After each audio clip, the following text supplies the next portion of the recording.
करीब हमने 300-400 आदमी को खबर दिया है।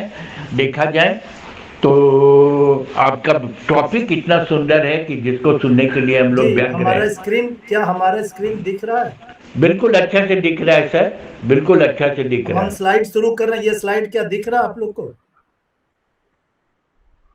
हेलो। स्लाइड अभी तो नहीं नहीं आया दिख रहा है सर, सर। स्लाइड नहीं आया सर। तो स्लाइड के लिए हम तो प्रेजेंटेशन स्टार्टिंग ऐसा लिख रहा है उसको। एक मिनट। हाँ शेयर। शशि जी आप अपना परिचय देंगे तब तक। हाँ लगा दो। गुड इवनिंग सर, सभी को गुड हाँ, इवनिंग। हाँ मेरा जी नाम गुड। डॉक्टर शशिकांत हुआ, assistant professor in anaesthesia AIIMS Patna. बहुत बढ़िया बहुत बढ़िया। बहुत सारे डॉक्टर लोग जुड़ गए हैं। तो हाँ अभी आ गया स्क्रीन मेरा सर, मेरा मेरा स्क्रीन मेरा आया, क्या स्क्रीन आ रहा है अभी? जी स्क्रीन आ आ रहा रहा है है आ सर, रहा सर। है? कुछ तो आ रहा है। अ, ये एक पूरा स्क्रीन आ रहा है जिसमें हवाई जहाज बना हुआ है। जी बिल्कुल जी आ जी रहा आ रहा है, है सर। आ रहा है। तो ठीक है, सबको नमस्कार और गुड इवनिंग। नमस्कार। कम्युनिकेशन। कम्युनिकेशन से हम लोग क्या समझते हैं? कम्युनिकेशन एक ऐसा शब्द है जिसके बहुत मायने होते हैं।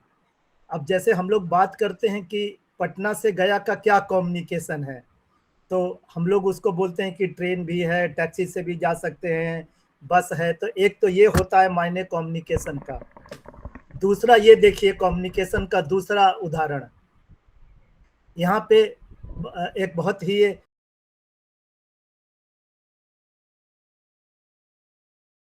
बात कर रहे हैं। तो एक दूसरा ये है कम्युनिकेशन का तरीका। वास्तव में अगर कम्युनिकेशन को हम डिफाइन करें, कम्युनिकेशन होता क्या है, तो communication is a process of exchanging information, ideas और feeling between people. It involves sending, receiving and understanding messages through verbal, non verbal and written forms. तो ये एक छोटे सी मतलब उदाहरण हुआ कम्युनिकेशन का। My self doctor Umesh Kumar बदानी, मैं अभी प्रोफेसर एंड हेड एनेस्थेसियोलॉजी हूँ एम्स पटना में। इसके पहले मैं डीन का प्रभार संभाल चुका हूँ 3 सालों तक। तो हम इसमें डिस्कस करेंगे आज अभी आधे घंटे के करीब में कि कम्युनिकेशन होता क्या है, व्हाट इज कम्युनिकेशन, और कम्युनिकेशन कहाँ होता है, कब करना चाहिए, कैसे करना चाहिए, क्यों करना चाहिए, और कौन लोग उसमें इन्वॉल्व होते हैं। जो अभी हम कर रहे हैं आप लोग के साथ जो बातें कर रहे हैं, ये भी कम्युनिकेशन का एक तरीका है। तो बहुत सारे वेज होते हैं कम्युनिकेशन के, तरीके होते हैं। देखिए आप लोग सब जानते हैं टीवी, रेडियो, मोबाइल फोन, ये सारे कम्युनिकेशन के तरीके हैं। कम्युनिकेशन कितने तरह के हो सकते हैं? जो हम अभी बातें कर रहे हैं वर्बल, हम बोल रहे हैं आप लोग सुन रहे हैं, ये वर्बल कम्युनिकेशन है। नॉन वर्बल कम्युनिकेशन जो बहुत ही इंपॉर्टेंट है, जो हम बिना बोले हुए जो मैसेज कन्वे करते हैं उसको नॉन वर्बल कम्युनिकेशन बोलते हैं। जो हम आप लोग अभी सुन रहे हैं, आप कान में, जैसे ये इस फोटो में एक बच्चा जो है कान में स्पीकर लगा के सुन रहा है, वो केवल सुन रहा है। इसी तरह से हम लोग पोस्टर देखते हैं कहीं पर, या इंडिकेशन लगा रहता है कि this way is the washroom. तो एक तरह से वो विजुअल कम्युनिकेशन होता है। जो आप गंतव्य स्थान, अगर आप एयरपोर्ट में निकले और आपको वॉशरूम जाना है तो आप ढूंढते हैं कि कहाँ लिखा रहेगा कि वॉशरूम किधर है। तो या तो आप देख करके पहचान लेते हैं किधर है, या आप किसी से पूछते हैं कि वॉशरूम किधर है, तब वो बताता है कि आप आगे जाकर के बाएं मुड़ जाइए, आप वॉशरूम पहुंच जाएंगे। तो इसमें दो कम्युनिकेशन के चीज हमने बताया, एक तो विजुअल कम्युनिकेशन हुआ और दूसरा वर्बल कम्युनिकेशन। इसी तरह से लिख करके हम जो चिट्ठियां लिखते हैं, मैसेज लिखते हैं, और आज के इस कार्यक्रम के बारे में अमिताभ जी ने जो मैसेज भेजा वो लिख करके भेजा व्हाट्सएप के माध्यम से कि आज 8 बजे हम कम्युनिकेशन पे बातें करेंगे। कम्युनिकेशन कैसे करते हैं? हमने अभी अभी बताया कि बोल करके, कुछ इमेज बना करके, कुछ लिख करके, हाँ, और join कर सबसे लिया, बड़ा कर जो लिया, इम्पोर्टेंट है कर वो लिया नॉन join। वर्बल कम्युनिकेशन है, जो Join कर एक्चुअली लिया। 70% हाँ, हम कर लोग को लिया, कर लिया, कम्युनिकेशन कर का लिया। हिस्सा कर होता लिया, है, कर वो लिया। है बॉडी कर लिया। लैंग्वेज के द्वारा। और आजकल जो अभी हम व्हाट्सएप पे बहुत लोग जुड़े हैं या एक दूसरे से कम्युनिकेट करते हैं, कितने तरह के कम्युनिकेशन हो सकते हैं। हम लोग थोड़ा थोड़ा इसमें हम नन डॉक्टर की भी बातें इंक्लूड करेंगे। एक होता है डाउनवर्ड कम्युनिकेशन, जैसे हाई ऑफिशियल, एसपी डीएसपी को बोला, डीएसपी जवान को बोला, या बॉस जो है ऑफिस में बोला और वो एक ऑर्डर किया जो नीचे तक जाता है, तो इसको डाउनवर्ड कम्युनिकेशन बोलते हैं। अब कोई छोटा एम्प्लॉय कुछ मैसेज अपने सीनियर को कम्युनिकेट करना चाहता है, तो उसको हम लोग अपवर्ड कम्युनिकेशन बोलते हैं। और जब आपस में एक लेवल के लोग एक दूसरे से कम्युनिकेट करते हैं, तो उसको लैटरल या हॉरिजॉन्टल कम्युनिकेशन बोलते हैं। तो यहाँ पर हम देख रहे हैं कि एक एग्जीक्यूटिव डायरेक्टर है, फिर वाइस प्रेसिडेंट है, फिर एजीएम है, मैनेजर है, तो ये ऊपर से नीचे जो आ रहा है ये वर्टिकल कम्युनिकेशन का है। और यहाँ पे सुपरवाइजर 1, सुपरवाइजर 2, सुपरवाइजर 3 से जो कम्युनिकेट कर रहा है वो हॉरिजॉन्टल कम्युनिकेशन का एग्जांपल है। कम्युनिकेशन में मेनली होता क्या है, एक मैसेज होता है, एक जैसे हम अभी इस टॉपिक पे आप लोग से बात करना चाह रहे हैं, तो ये हो गया कम्युनिकेशन का मैसेज। अब इसमें सोर्स क्या है, अभी इस समय सोर्स मैं हूं, मैं आप लोग को कम्युनिकेशन के बारे में आपसे बातचीत कर रहा हूं। और चैनल कौन सा है, चैनल जो है ये गूगल मीट है, और हमारा जो या मोबाइल है, और जो आप लोग तक पहुंच रहा है। और रिसीवर आपका मोबाइल या लैपटॉप है, और आप लोग हैं वो रिसीवर है। और फिल्टर जो है वो, अगर हम इसमें से कुछ चीज कोई नहीं सुनना चाहे, या हम तेज करते हैं या धीमा करते हैं, तो हम इस कम्युनिकेशन में एक फिल्टर लगाते हैं। और इसके बाद जब एंड होगा तो हम आप लोग बताएंगे कि आपको कैसा लगा आज का टॉक, तो इसको हम फीडबैक बोलते हैं। तो कम्युनिकेशन में एसेंशियली 3 चीज होता है, एक तो सेंडर जो भेजता है कम्युनिकेशन को, और दूसरा होता है रिसीवर जो रिसीव करता है। जैसे आप लोगों ने अभी धुरंधर मूवी देखा होगा, उसमें सेंडर जो है वो फिल्म का निर्माता निर्देशक है, और हम लोग रिसीवर है जो सिनेमा हॉल में जाकर के सुनते हैं। लेकिन बीच में क्या है, एक मीडियम है जो सिनेमा हॉल है, और अभी हम लोग जो गूगल मीट से बात कर रहे हैं, और उस पर जो इफेक्ट पड़ता है किसी पिक्चर को देख करके, आज के टॉक के बाद जो आप लोग के एक अंडरस्टैंडिंग में जो परिवर्तन आएगा, उसको हम फीडबैक या रिस्पॉन्स के रूप में बोलते हैं। तो कम्युनिकेशन प्रोसेस जो है, जैसे आप का बच्चा कोई गलती करता है तो आप उसको डांटते हैं कि देखो बेटा ये काम नहीं करना है, तो आप एक कम्युनिकेट किए उसको अपने इमोशन को, और उसके रिस्पांस में वो बोला कि पापा गलती हो गया, हम आगे से ऐसा काम नहीं करेंगे, तो ये रिस्पांस हुआ। और मीडियम हुआ आपका बोलना, ठीक है। लेकिन बहुत बार हम कम्युनिकेट जब करते हैं तो उसके बीच में कुछ बैरियर भी होते हैं, और वो बैरियर क्या हो सकते हैं ये मैं आगे बताऊंगा। कैरेक्टरिस्टिक ऑफ इफेक्टिव कम्युनिकेशन, ये कम्युनिकेशन को अच्छा रखने के लिए हमें क्या क्या चीज होना चाहिए। सबसे पहले क्लियर एंड कंसाइज होना चाहिए। अगर अभी हमको कम्युनिकेशन के बारे में बात करना था, अब हमें कहानी कहना शुरू करते कि अच्छा हम अच्छा कपड़ा पहने हुए हैं, हम अच्छा से आज नहाए धोए हैं, तो एक तरह से आप कंफ्यूज हो जाएंगे कि हम कहना क्या चाह रहे हैं। हमारा मैसेज है कम्युनिकेशन के बारे में, तो क्लियर कट हमारा होना चाहिए कि हम कम्युनिकेशन के बारे में बात कर रहे हैं। दूसरा, कम्युनिकेशन एक्यूरेट होना चाहिए। बहुत बार हम नहीं डिसाइड कर पाते हैं कि एक्यूरेसी कैसे आएगी, लेकिन बार बार हम रिहर्स करके और एक दूसरे को सुना करके हम एक्यूरेसी ला सकते हैं। Relevant to the needs of the receiver, आप लोग जो आज जमा हुए हैं वो आज कम्युनिकेशन के बारे में जानकारी, देखिए जब से आदमी पैदा होता है तब से वो कम्युनिकेट करता है। बच्चा जब पैदा होता है तो उसको भूख लगती है तो वो रोता है, तो मदर समझ जाती है कि बच्चे को भूख लगा है और उसको दूध पिलाती है। तो ये उसके लेवल पे वे ऑफ कम्युनिकेशन हुआ, उसका फेशियल लैंग्वेज, उसको भूख लगने का और रोने का चीज। दूसरा, टाइमली, अगर आप कोई बहुत हड़बड़ी में है, आप कहीं जा रहे हैं, आपको अभी टाइम नहीं है मेरी बात को सुनने का, और हम आपको पकड़ के सुनाना चाहेंगे इंपॉर्टेंट बात, तो आप रिसीव नहीं करेंगे बढ़िया से, तो वो टाइमली कम्युनिकेशन नहीं होगा। लेकिन आप जब हमारी बात को सुनने के लिए तैयार हैं, जैसे अभी आप सब लोग अपना मोबाइल और लैपटॉप खोल के बैठे हैं और एक समय निश्चित किया था अमिताभ जी ने कि 8 बजे बोलेंगे, और 8 बजे आप सब लोग इस चीज के लिए तैयार हैं, तो ये हुआ एक टाइमली कम्युनिकेशन। और मीनिंगफुल होना चाहिए, ये इसको हमको एक्सप्लेन करने की जरूरत नहीं है। जो कम्युनिकेट हम कर रहे हैं उसका कोई ना कोई पर्पस होना चाहिए। जैसे डॉक्टर पेशेंट रिलेशनशिप में, जैसे अभी उन्होंने बताया खान साहब ने कि वो गए और डॉक्टर सुनना नहीं चाहा, तो वो लगता है कि क्या कम्युनिकेशन मीनिंगफुल है कि नहीं है। और एप्लीकेबल टू सिचुएशन होना चाहिए। जब अगला जो रिसीव कर रहा है वो इस मूड में है कि आपको बात को सुने, अगर जैसे काफी तेज आपको भूख लगा हुआ है और उस समय अगर हम खाने की बात करें और खाना देने की बात करें तो वो सिचुएशन के हिसाब से होगा। लेकिन अगर आपको भूख लगा हुआ और खाना खिलाने के बजाय हम आपको बहुत सारी इधर उधर की बातें करने लगेंगे और आप बहुत रिसेप्टिव नहीं होंगे मेरी बात को सुनने का, अगर वो सिचुएशन के हिसाब से नहीं है।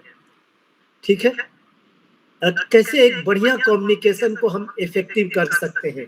तो सबसे पहले जिस सब्जेक्ट पे आपको बात करना है उस सब्जेक्ट को आपको जानकारी होनी चाहिए। जैसे आज हम ये जो 25 या 30 स्लाइड बनाए हैं, इसके लिए हमने पहले से भी, आज हम बहुत सालों से इस पर पढ़ाई कर रहे हैं, तब हम इस सब्जेक्ट में आज इस तैयारी के साथ कि हम आपसे बातें कर सकें, तो हमको उस सब्जेक्ट के बारे में पहले जानकारी हुई, तभी हम कम्युनिकेशन के बारे में बात कर रहे हैं। तो जब भी हम कम्युनिकेट करें, हमको किस सब्जेक्ट पे कम्युनिकेट करना है इसके बारे में जानकारी होनी चाहिए। और जैसे आप लोग आज इंटरेस्ट शो किए कि नहीं हम इस टॉक को सुनेंगे, तब आप आज इंटरेस्टेड सब्जेक्ट है। अगर आप इंटरेस्टेड नहीं होते और हम आपको पकड़ के सुनाना चाहते तो ये उपयुक्त नहीं होता।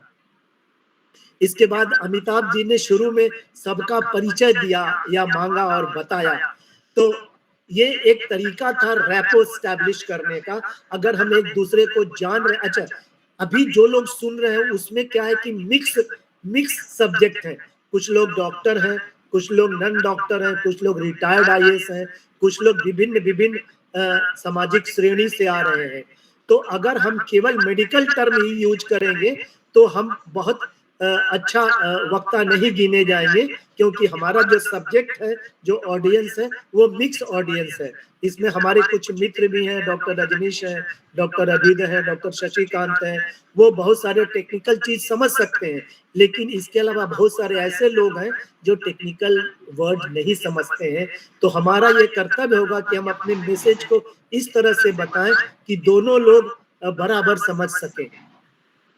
और रिसीवर के लेवल पे हमको बताना चाहिए। अगर हम बहुत हाई फाई बातें करने लगेंगे और जो हमारा ऑडियंस है, मान लीजिए हमें एक हाई स्कूल के स्टूडेंट को कुछ भाषण देना है, तो हम या हमें क्लास 5 के बच्चों को कुछ बताना है या अपने छोटे पोते से कुछ बात करनी है, तो हमको उसके लेवल में जाकर के बात करेंगे तभी वो समझेगा। अगर हम उसके लेवल का बात नहीं करेंगे तो हमारा कम्युनिकेशन सक्सेसफुल नहीं होगा।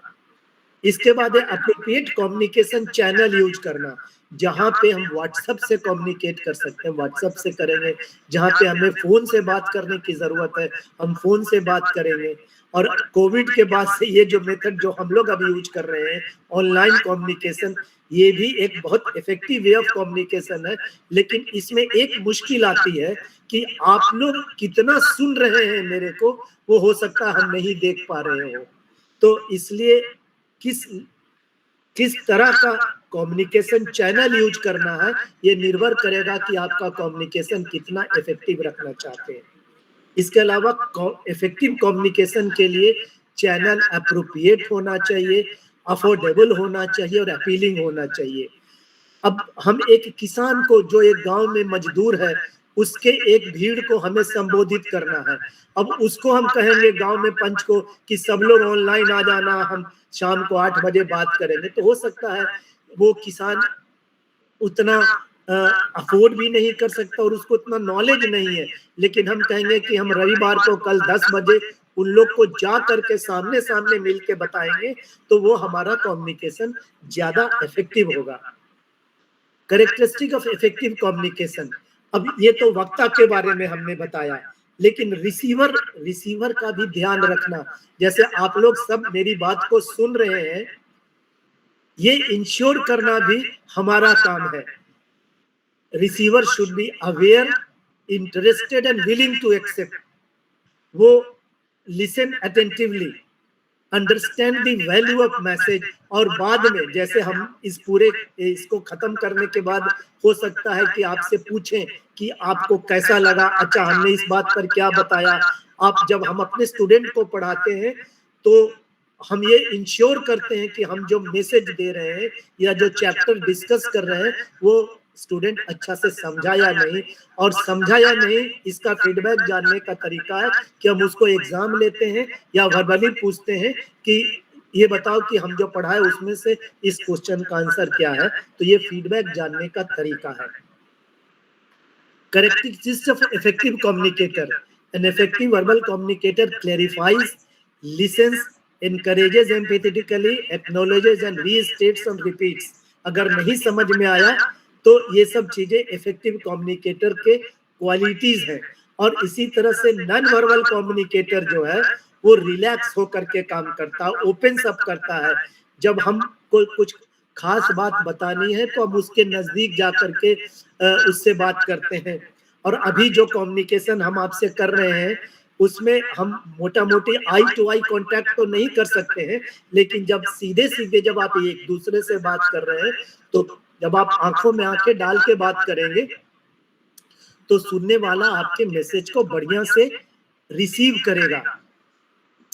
और एक्सप्रेशन भी अप्रोप्रिएट हमारा होना चाहिए। अगर हम कोई खराब न्यूज दे रहे हैं लेकिन हम हंसते हुए मुस्कुराते हुए वो न्यूज देंगे तो आप उसको बढ़िया से रिसीव नहीं करेंगे।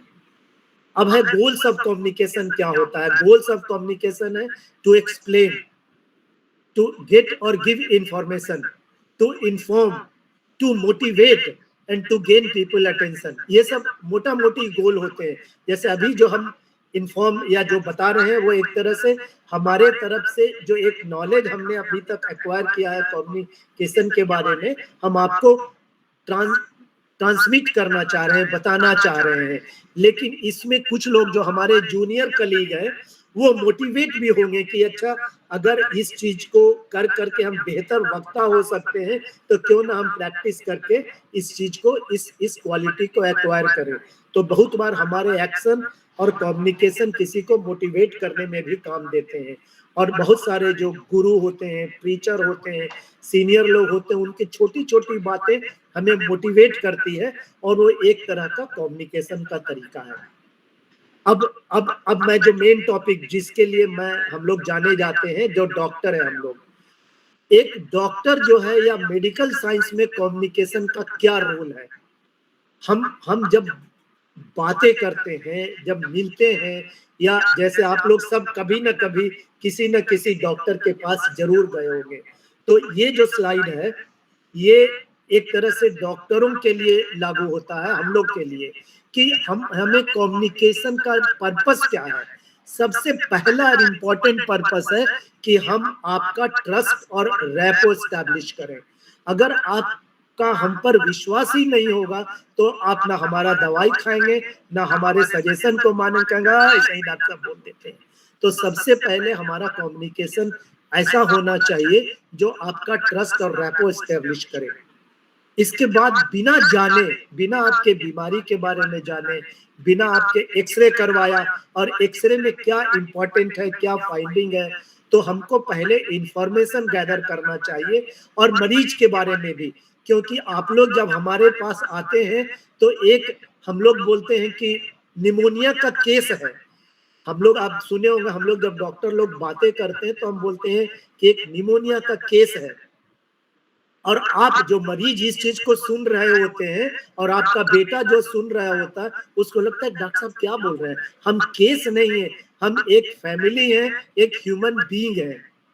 तो एक आदमी जो हम लोग के पास पहुंचता है वो एक बीमारी का डायग्नोसिस नहीं होता है, वो एक पूरा का पूरा एक फैमिली हमारे पास एक आशा के रूप में पहुंचते हैं, एक ह्यूमन बीइंग पहुंचते हैं जिसके अपने इमोशन है, अपना कल्चरल मेकअप है, उनके पीछे फैमिली है, उनके सुख और दुख है।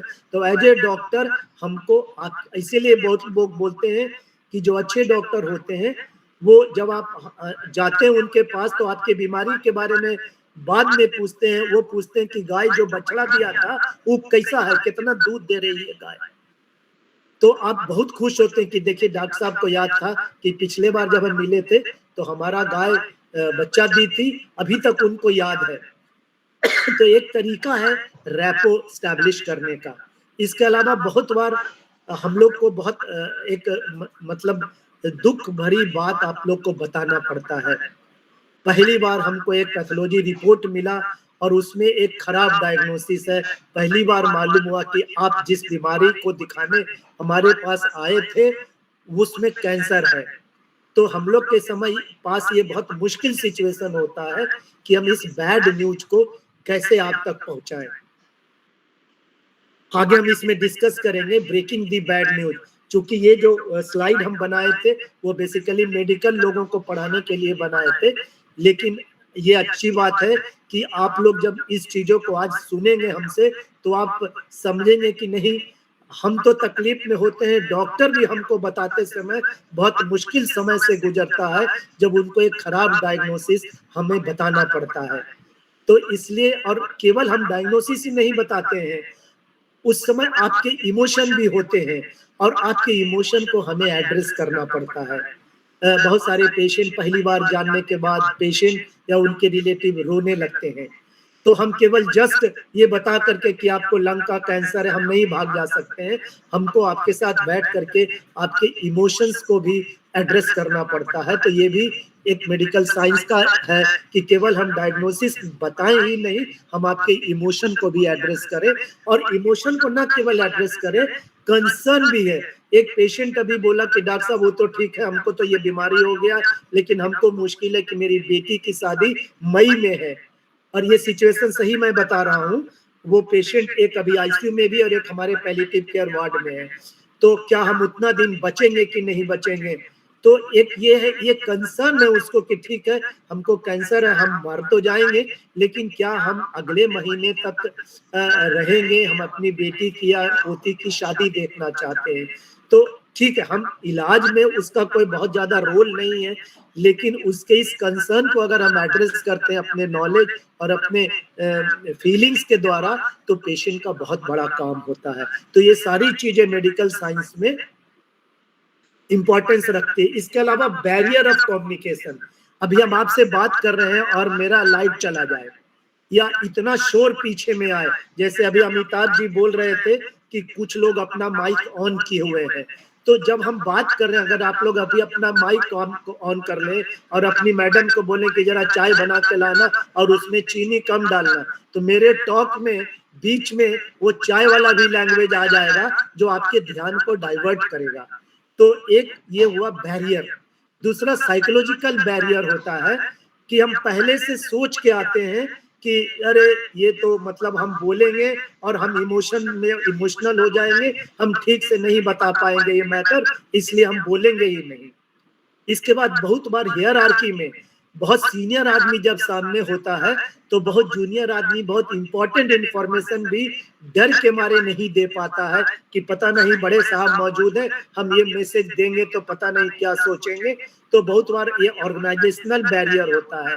और पर्सनल बैरियर, जैसे अभी हम जो बात बता रहे हैं आपका ध्यान इधर उधर भटक जाएगा, आप सोचेंगे दूर क्या डॉक्टर साहब पढ़ाएंगे, इससे ज्यादा हम जानते हैं।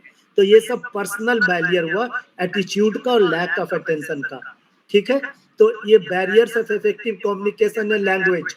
अभी जो हम भाषा में बात कर रहे हैं, अगर आप लोग के ऑडियंस में एक ऐसा व्यक्ति है जो ना हिंदी समझता है ना इंग्लिश समझता है, वो खाली तमिल ही समझता है, तो हम जितना कुछ बोलते रहेंगे कोई फायदा नहीं है, क्योंकि वो मेरा कोई मैसेज नहीं समझ पाएगा। ये हो गया लैंग्वेज बैरियर। इसके अलावा वैल्यूज एंड बिलीफ, हम लोग पहले से एक वैल्यूज बना के रखते हैं, बिलीफ बना के रखते हैं। अभी जितना ज्यादा मुश्किल है हमारे समाज में वो बिलीफ के कारण बैरियर है कि हम जो दो रिलीजन में इतना झगड़ा हो रहा है वो सिंपली बिलीफ के कारण कि हम मानते हैं कि खुदा एक है, वो मानता है कि खुदा 84 करोड़ है। अब बड़ा मुश्किल है, अगर हम समझाना भी चाहेंगे तो आप सुनेंगे नहीं, समझेंगे नहीं। ये मैंने जस्ट एक एग्जाम्पल के रूप में दिया है कि वैल्यूज और बिलीफ भी बैरियर का काम करते हैं। सेक्स और जेंडर और एज का, बहुत बार फीमेल है वो जाती है अस्पताल में और देखती है कि लेडी डॉक्टर नहीं है, वो बिना दिखाए बिना बताए, या जेंट्स डॉक्टर देखता वो अपनी बहुत सारी बात बताती ही नहीं है। तो ये बैरियर हुआ जेंडर का।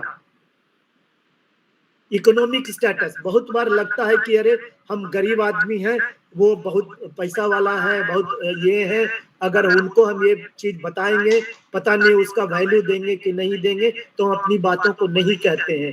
तो इकोनॉमिक स्टेटस का बैरियर है। एजुकेशनल लेवल, हम बहुत पढ़े लिखे, हम इंग्लिश बात कर रहे हैं और हम जिससे कम्युनिकेट कर रहे हैं वो उतना पढ़ा लिखा नहीं है, लेकिन हम ऐसे लैंग्वेज में बात करें जो एजुकेशन लेवल को दर्शाता है, तो हो सकता है कम्युनिकेशन में वो मैसेज वहां तक नहीं पहुंच पाए। फिजिकल बैरियर, हम बहुत शोर के बीच में अगर हम कुछ करें, हम ऐसे जगह ओपीडी रखें जिसमें बाहर में लाउड स्पीकर बज रहा है, जुलूस निकल रहा है, इतना शोर है कि हम जो बोल रहे हैं वो पेशेंट सुन ही नहीं पा रहा है, तो इसको फिजिकल बैरियर बोलते हैं। एटीट्यूड तो हमने बताया कि हम पहले से एक एटीट्यूड बनाए हुए हैं कि बस हम सब कुछ जानते हैं, अब वो आप जो भी बताएगा वो कुछ नहीं बताएगा, वो बकवास करेगा, हम वो सुनने से कोई मतलब नहीं है। तो एक ये एटीट्यूड का है एग्जाम्पल जो बैरियर है। और दूसरा बोला हमने टाइमिंग, हमने बताया कि आपको बहुत भूख लगा हुआ था और हम आपको उस समय भगवान के बारे में, मोक्ष के बारे में बताना शुरू करेंगे, इसका मतलब कि वो खराब टाइमिंग है। इस समय आपका दिमाग अभी खाना के बारे में सुनने और खाने के बारे में रिसेप्टिव है। तो एक हम बहुत क्रूड एग्जाम्पल दे रहे हैं, आप बहुत सारे एग्जाम्पल दे सकते हैं टाइमिंग के लिए। और बैरियर हो सकता है अंडरस्टैंडिंग द मैसेज, और दूसरा बैरियर है लैक ऑफ ट्रस्ट, हम विश्वास ही नहीं करें आप पर, तो इसका मतलब हम जो भी बोलेंगे वो कम्युनिकेशन का सक्सेस नहीं होगा। तो हम इस बैरियर को कैसे ओवरकम करें, कैसे हम दूर कर सकते हैं? आप लोग सुन तो रहे हैं ना? Are you okay? बहुत अच्छा सुन रहे हैं सुन रहे हैं सर हम लोग, और बहुत मोटिवेट भी हो रहे हैं। चलिए ठीक है। तो अब ये बैरियर को कैसे कम्युनिकेट करें? जैसे हमने अभी आपसे पूछ करके पूछा कि आप लोग सुन रहे हैं कि नहीं, तो एक तरह से अगर नींद भी आ रही होगी तो जाग गए।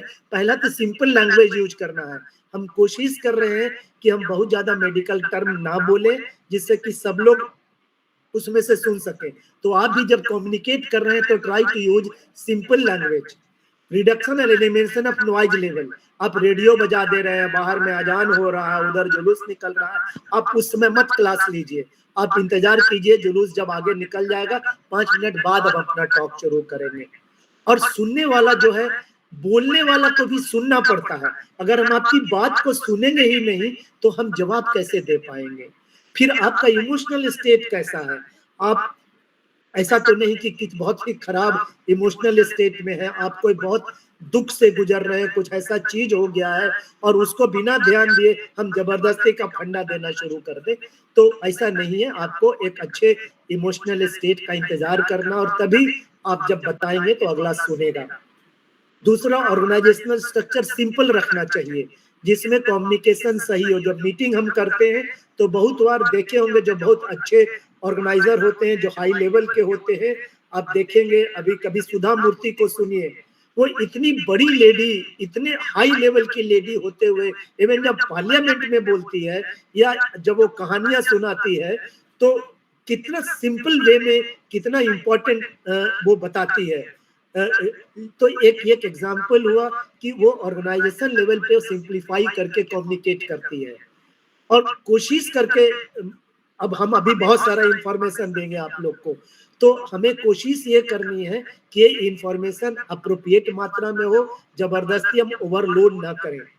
और इसके बाद जब फीडबैक हो वो कंस्ट्रक्टिव फीडबैक होना चाहिए। ठीक है, ये एक बैरियर को ओवरकम करने का तरीका है।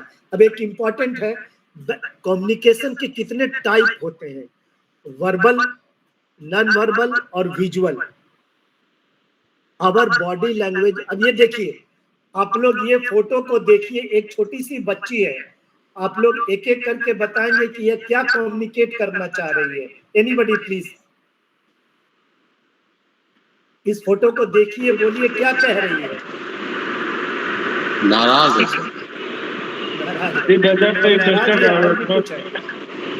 जी बताइए। कुछ रुष्ट माने कुछ इरिटेट है। और आप लोग अपने जब आपके बच्चे छोटे थे, आश्चर्य से देख रही है वो, किसी का मनोहार कर रही है, वो बहुत रिक्वेस्ट कर रही है कोई सी बात। हाँ, रिक्वेस्ट। अच्छा, अब आप सोचिए, आप लोग याद कीजिए, जब आपके छोटे बच्चे और आपने सुबह निकलते समय बोला था कि अच्छा बेटा घबराओ नहीं, शाम को हम आएंगे और तुम्हारे लिए रसगुल्ला लेके आएंगे या खिलौना लेके आएंगे। और आप दिन भर इतना बिजी रह गए कि आप जब शाम को पहुंचे आपका हाथ खाली था, तो आपको ऐसा ही ढंग से वो देखती होगी बच्ची। बहुत बढ़िया, याद आ गया? हाँ बिल्कुल बिल्कुल। इसके एक्सप्रेशन में ना केवल कंप्लेन कर रही है कि आप तो भूल गए पापा लाए नहीं, क्यों नहीं लाए, आप तो बोले थे लाने के लिए, तो कंप्लेन भी कर रही है केवल बिना कुछ बोले। ये एक एग्जाम्पल है नॉन वर्बल कम्युनिकेशन का। नॉन वर्बल कम्युनिकेशन जो है, हम लोग दिन भर में 70% जो है हम नॉन वर्बल कम्युनिकेट करते हैं। अभी जब हम आपसे बात कर रहे हैं, अगर हम पान खा रहे होते, 2 बटन अपने शर्ट का खोले होते, बार बार नाक और मुंह खुजला रहे होते, आप कहते डॉक्टर साहब ये तो बोले थे अमिताभ जी की बड़ा सभ्य और शिक्षित डॉक्टर है, लेकिन इनका तो बॉडी लैंग्वेज बढ़िया नहीं लग रहा है। तो बिना, जबकि हम बातें बड़ी अच्छी कर रहे हैं, लेकिन हमारा ड्रेस, हमारा जो ओवरऑल गेटअप है, दाढ़ी बड़ा हुआ है, पान खाए हुए हैं, तो लगा कि अरे ये हमको रिस्पेक्ट नहीं दे रहे हैं। ये इतना इम्पोर्टेंट आज इनको मैसेज देना था, एक इतने अच्छे लोग सुनने वाले थे, लेकिन ये ड्रेसअप तो बढ़िया नहीं किए। तो ये जस्ट हम एक एग्जाम्पल ले रहे हैं कि बहुत बार अगर हम अप्रोप्रिएटली ड्रेस नहीं होते हैं, वो भी एग्जाम्पल है नॉन वर्बल कम्युनिकेशन का। हम टोन करते हैं, हम देख रहे हैं अमिताभ जी बढ़िया से नहीं सुन रहे हैं, तब से खाली इधर उधर देख रहे हैं। अब हमने जैसे ही इस टोन में उनको बोला, वो घबरा गए कि अरे डॉक्टर साहब ये कहाँ कर रहे हैं, हम तो बढ़िया से सुन रहे हैं। तो मेरा जस्ट ये पिछला सेंटेंस का टोन जो है, मेरा एक तरह से सेम चीज बोलते हुए भी नॉन वर्बल कम्युनिकेशन का हिस्सा है कि हम किस टोन में आपसे बात कर रहे हैं, वो एक नॉन वर्बल कम्युनिकेशन का है। अब देखिए, अब एक इम्पॉर्टेंट टॉपिक में आ रहा है एज ए डॉक्टर कि हम लोग को कब डिफिकल्टी होता है, जब ब्रेकिंग दी बैड न्यूज, जब आपको हम एक कोई खराब न्यूज पहली बार बताना चाहते हैं। आप लोग में से बहुत लोग इससे गुजरे होंगे, सब लोग सीनियर आदमी हैं, हम बहुत लोगों को पर्सनली जानते हैं। जब पहली बार आपको मालूम हुआ कि हमारे हार्ट के आर्टरी में 3 ब्लॉकेज हैं, अब सोचिए कि उस समय उस डॉक्टर को आपको बताने में कितना सोचना पड़ा होगा और आपको सुन करके कैसा लगा होगा। या पहली बार जब मेरे को मालूम हुआ था कि मेरे को डायबिटीज हो गया है, तो हमने फोन पे अपनी मिसेज को बताया, तो वो फोन पर ही रोने लगी थी उस समय। तो ये एक तरह से ब्रेकिंग दी बैड न्यूज का रिएक्शन क्या होगा, ये बहुत डिफिकल्ट सिचुएशन होता है। दूसरा एक वर्ड है हैंडलिंग कोल्यूजन। कोल्यूजन किसको बोलते हैं? आप लोग में से किसी को मालूम है कोल्यूजन किसको बोलते हैं? प्लीज, नहीं मालूम है तो आप बोलिए नहीं मालूम है, that is a good answer. Collusion नहीं मालूम है, नहीं मालूम है। देखिए, अच्छा ये अभी हम जस्ट आगे बताएंगे। इसके अलावा जब इमोशनल रिएक्शन होते हैं तब हम लोग को हैंडल करना पड़ता है। और अगर बच्चा, हाँ बोलिए बोलिए explaining the condition of patient is not accepting this condition कि हम तो कभी किए ही नहीं काम, ये हमको कैसे हो सकता है? अच्छा, ठीक है। चलिए अभी हम आगे के स्लाइड में आपको पता चलेगा कोलूजन क्या होता है। अब सबसे इम्पोर्टेंट है ब्रेकिंग द बैड न्यूज। हम लोग को जब अच्छा, आपको एक मजे की बात बताएं, सेम लेक्चर हम गोरखपुर में वहाँ के प्राइवेट प्रैक्टिशनर्स को लिए थे, तो वहाँ से बहुत सारे रेडियोलॉजी वाले बोले, डॉक्टर साहब हम लोग बहुत बार एक्सरे, अल्ट्रासाउंड, सीटी स्कैन में देखते हैं और हमको पता चल जाता है कि इस मरीज को कैंसर है, लेकिन हमको हिम्मत नहीं होता है कि उस मरीज को बताएं। वो पूछता है डॉक्टर साहब क्या मिला, क्या है, एक्सरे में ठीक तो है? तो वो डॉक्टर हमको बताए कि हम बोल देते हैं डॉक्टर साहब आप अपना डॉक्टर से जाके पूछिएगा आपको क्या है। मतलब बहुत बार हम लोग अवॉइड करते हैं आप लोग से बात करना अगर न्यूज गड़बड़ होता है।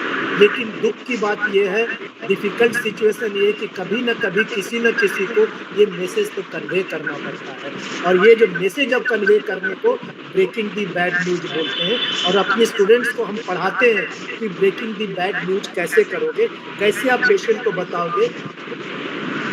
ठीक है, तो इसके लिए ना एक साइंटिफिक तरीका है बैड न्यूज जानने का, बताने का। ठीक है, क्योंकि ये फैमिली मीटिंग इज पावरफुल और नॉर्मली हम नेग्लेक्ट कर देते हैं। हम अकेले में पेशेंट को बताने की कोशिश करते हैं। उसके फैमिली के साथ उनको बुलाइए, बेटा हो, बेटी हो, वाइफ हो, कम से कम एक आदमी तो उसके साथ रहे जो उस न्यूज को सुनने के बाद उस चीज को एब्जॉर्ब कर सके, उसको सपोर्ट कर सके। Avoid giving bad news over the phone. कभी भी फोन पर पहली बार ये मत बताइए कि आपको कोई खराब बीमारी है। आपको नहीं मालूम है कि वो अगले तरफ से कैसे उसको रिएक्ट करेगा। हो सकता है कि बहुत डेंजरस ढंग से रिएक्ट करे।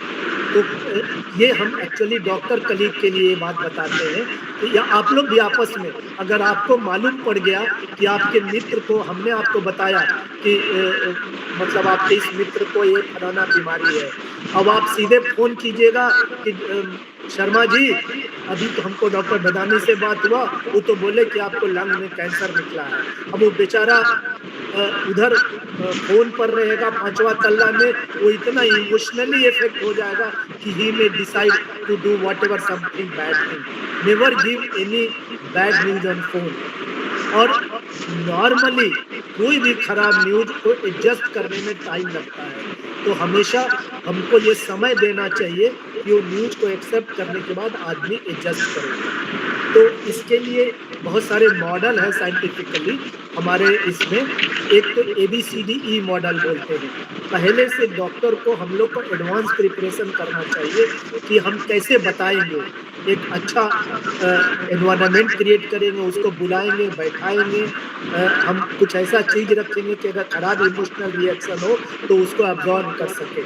इसके बाद एक रिलेशनशिप का एनवायरनमेंट क्रिएट करेंगे कि वो हम पे ट्रस्ट करें, और एक बढ़िया से कम्युनिकेट करना है। और न केवल मरीज का, बस उसकी फैमिली का भी क्या रिएक्शन होगा उसको इनकरेज करना है, और उसके बाद उसके इमोशन को वैलिडेट करना है। इसके लिए एक साइंटिफिक टेक्निक है जिसको हम लोग स्पाइक्स टेक्निक बोलते हैं। स्पाइक्स का फुल फॉर्म है सेटिंग्स, पेशेंट परसेप्शन, P का मतलब, I का मतलब invitation to share information, K का है नॉलेज ट्रांसमिशन, E है emotion and empathy, and S है समराइज एंड स्टैटाइज। अब आप लोग से एक और हम प्रश्न पूछना चाहेंगे। यहाँ पे E का मतलब एम्पैथी मैंने लिखा है। एक होता है वर्ड सिंपैथी और एक होता है एम्पैथी। क्या ये दोनों सेम चीज है या दोनों अलग अलग चीज है? ये प्रश्न आप लोग से है। सिंपैथी और एम्पैथी सेम है या अलग अलग है? आप लोग प्लीज ओपन है, इसको बताइए मेरे को कि दोनों एक है या अलग है, और अलग अलग है तो दोनों का क्या मीनिंग है प्लीज। अलग है, ये दोनों अलग चीज है। सिंपैथी मतलब हो गया किसी को सद्भावना या अच्छा भाव दिखा करके उसको उसको उसको मोटिवेट करना, और इम्पैथी हो गया कि किसी के दुख से हमारे हर्ट में भी दुख हो, उसका इमोशन, किसी के दर्द से हमको भी दर्द हो। और कोई इसमें प्रकाश डालना चाहेंगे सिंपैथी और एम्पैथी में डिफरेंस? दोनों अलग अलग शब्द हैं। जी जी। सिंपैथी जो है वो सहानुभूति के लिए आता है किसी व्यक्ति विशेष के लिए, और एम्पैथी उसकी जगह पे खुद को रख के और उसके दुख को महसूस करने को एम्पैथी कहते हैं। Very good. एकदम सही। देखिए अब इसको हम एक एग्जाम्पल के रूप में समझाते हैं, ठीक है। अमिताभ जी जब ऑफिस में काम कर रहे थे तो एक दिन वो सुबह में 1000 रुपया लेके निकले थे कि आज हम अपनी मिसेज के लिए एक बढ़िया सा गिफ्ट खरीद के ले जाएंगे, आज उनका बर्थडे है, जो भी हो, साड़ी खरीदे या कुछ कर दे। लेकिन जब वो ऑफिस पहुंचे तो उनका वो 1000 रुपया कहीं गुम हो गया, गिर गया। तो आप अपने एक मित्र का नाम लीजिए, किसी का भी, अमिताभ जी।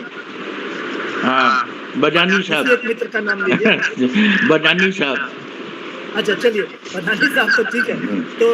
तो मदानी साहब ने कहा कि अरे चो बहुत खराब हुआ आपका, तो 1000 रुपया भुला गया, बहुत दुख हुआ हमको सुन करके, और आज आपका मैडम का बर्थडे भी है। चलिए कोई बात नहीं, आज आप नहीं ले जाएंगे, मेरी सहानुभूति आपके साथ है।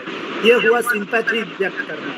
लेकिन अगर हम कहेंगे कोई बात नहीं, ऐसा कीजिए, देखिए मेरे पास 800 रुपया है, हम आपको 800 रुपया दे देते हैं, आप आज चिंता मत कीजिए, आप जाइए, 1000 नहीं सही 800 रुपया में कोई गिफ्ट खरीद लीजिए, आप शाम को उनका गिफ्ट लेके जाइए, अब आगे कभी होगा हमको वापस कर दीजिएगा।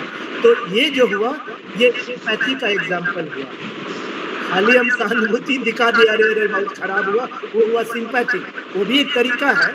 लेकिन जब हम उस तरह से फील किए कि आज वो बहुत दुखी हो गए, ये कि मेरा 1000 रुपया गुम हो गया है, अब हम इतना देर में अरेंज भी नहीं कर सकते हैं, तो वो जो हम उनको हेल्प किया 800 रुपया दे करके, और वो जो लेके गए गिफ्ट, ये हो गया एम्पैथी का एक एग्जाम्पल।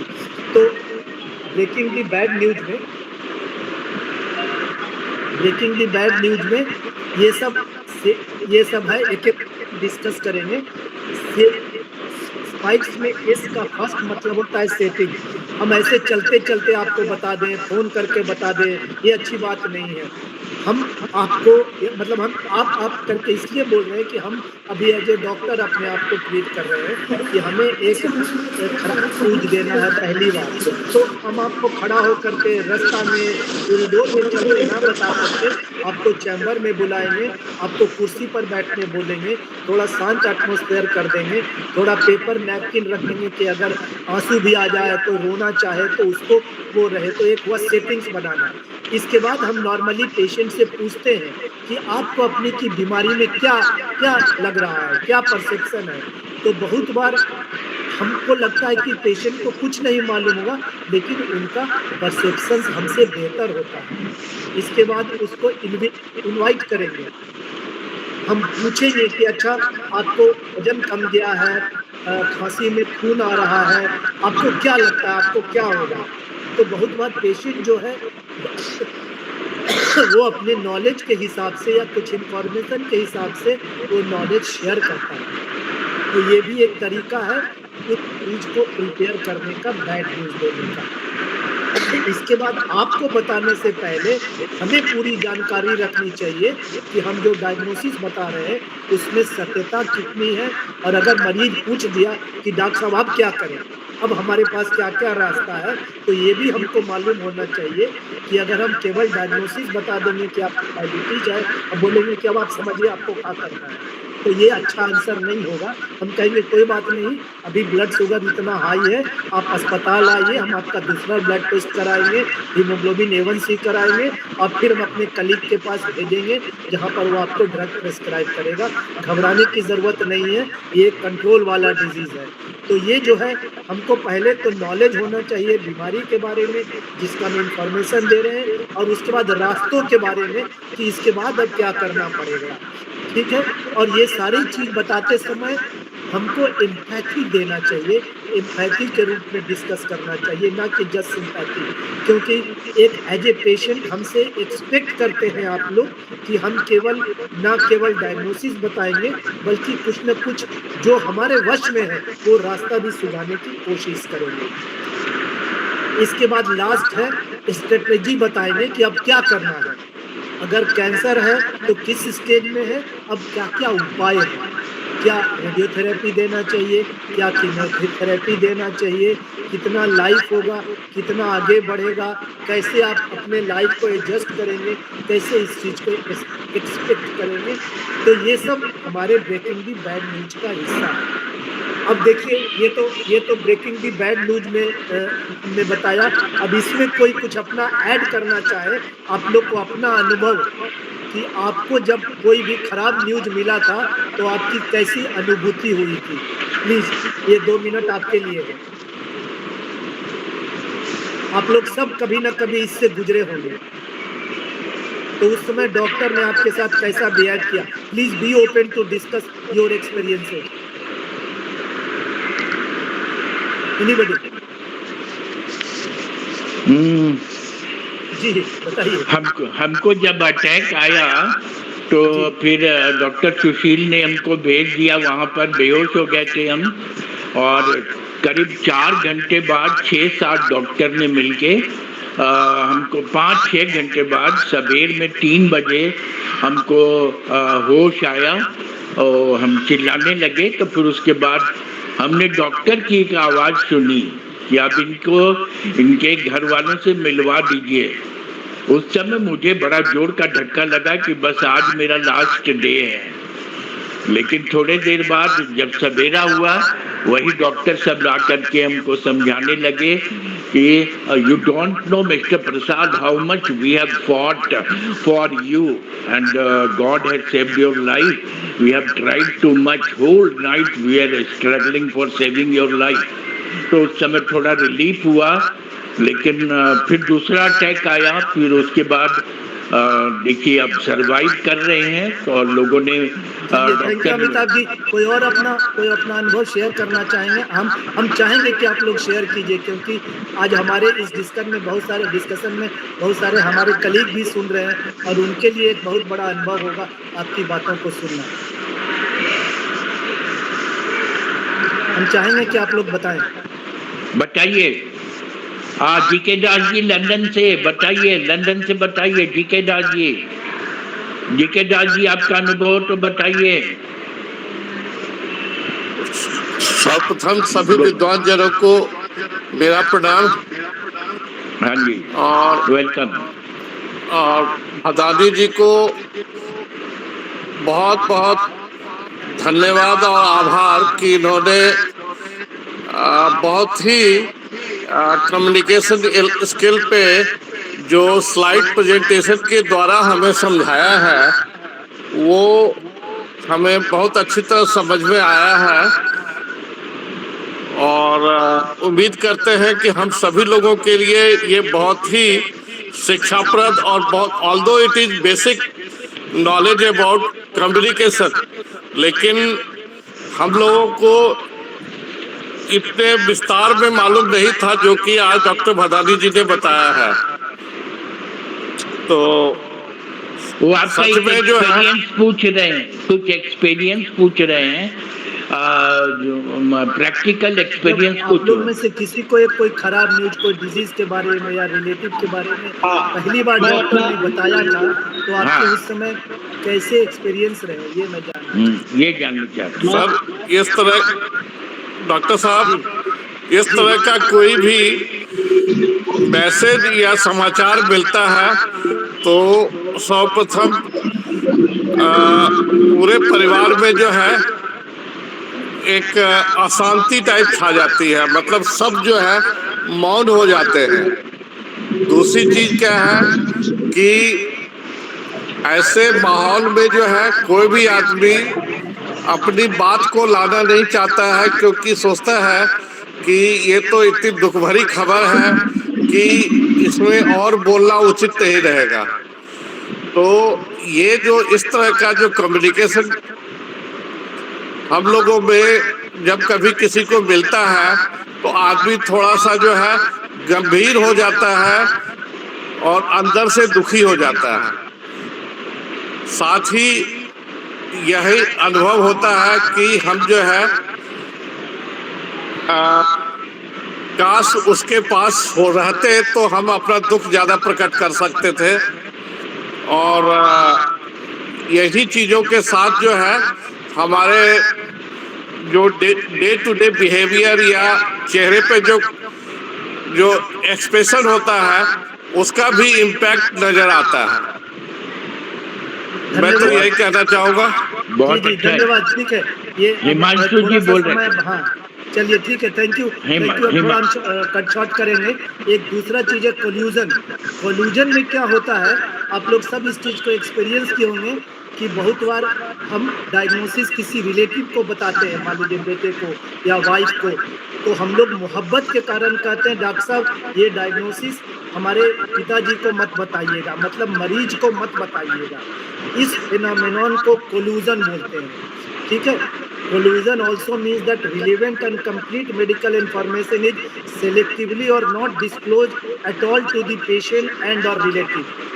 ठीक है, तो अगर मरीज को हम, उसका रिलेटिव बोलता है कि आप डायग्नोसिस और प्रोग्नोसिस मत बताइए, तो उसको एक तरफ बोलते हैं कोल्यूजन टुवर्ड्स द पेशेंट। और बहुत बार मरीज को मालूम रहता है कि हमको एक गंभीर बीमारी हो गई है, लेकिन मेरा बेटा आएगा या वाइफ आएगा, उसको डॉक्टर साहब ये बात मत बताइएगा, तो इसको बोलते हैं रिवर्स कोल्यूजन। जब मरीज को तो डायग्नोसिस मालूम रहता है, लेकिन रिलेटिव को नहीं बताना चाहता है। इन दोनों चीज में एक मोहब्बत का, एक्चुअली हम लोग बोलते हैं कि हम चूंकि ज्यादा मानते हैं अपने रिलेटिव को, उनको पता चल जाएगा तो वो ठीक से नहीं बिहेव कर पाएंगे, वो बहुत तकलीफ में चले जाएंगे। और इसके कारण हम जब भी उस फैमिली मेंबर से बात करते हैं तो हमेशा बोलते हैं कि हाँ पापा घबराइए नहीं, अब ठीक हो जाइएगा, अब चिंता मत कीजिए। और एक तरह से हम खाली उनको रिकवरी प्लॉट बनाते हैं कि आपको रिकवरी हो जाएगा, उसके प्रोग्नोसिस को एड्रेस नहीं करते हैं। ठीक है, patient and family contribute to the collusion by focusing exclusively on recovery and the treatment calendar in their communication pattern. वो उनको ये नहीं बताते हैं कि इसका ये बीमारी ऐसा है और इसका इलाज या प्रोग्नोसिस ये हो सकता है। इस पूरे चीज को हम लोग कोल्यूजन बोलते हैं। और ऐसा देखा गया है वेस्टर्न वर्ल्ड में कि बाद में जब मरीज को पता चलता है तो वो ब्लेम करता है कि आप हमको बताए काहे नहीं थे। हो सकता है कि उसके मन में कुछ ऐसी बातें रही होंगी जो ये पता चलने के बाद हमको इतनी गंभीर बीमारी है, उसको डिसीजन लेने में सहायता मिलता। तो रिजल्ट ऑफ कोल्यूजन क्या होता है कि they describe regret among family members about not having been open with the patient। हमारे कंट्री में इस तरह के बहुत रिसर्च नहीं हुए हैं, लेकिन वेस्टर्न वर्ल्ड में कोल्यूजन पर बहुत स्टडी हुई है। तो बहुत बार ना false optimism also hinders patients and relatives in making sensible and well consider treatment decision that are not based on avoidance और फियर।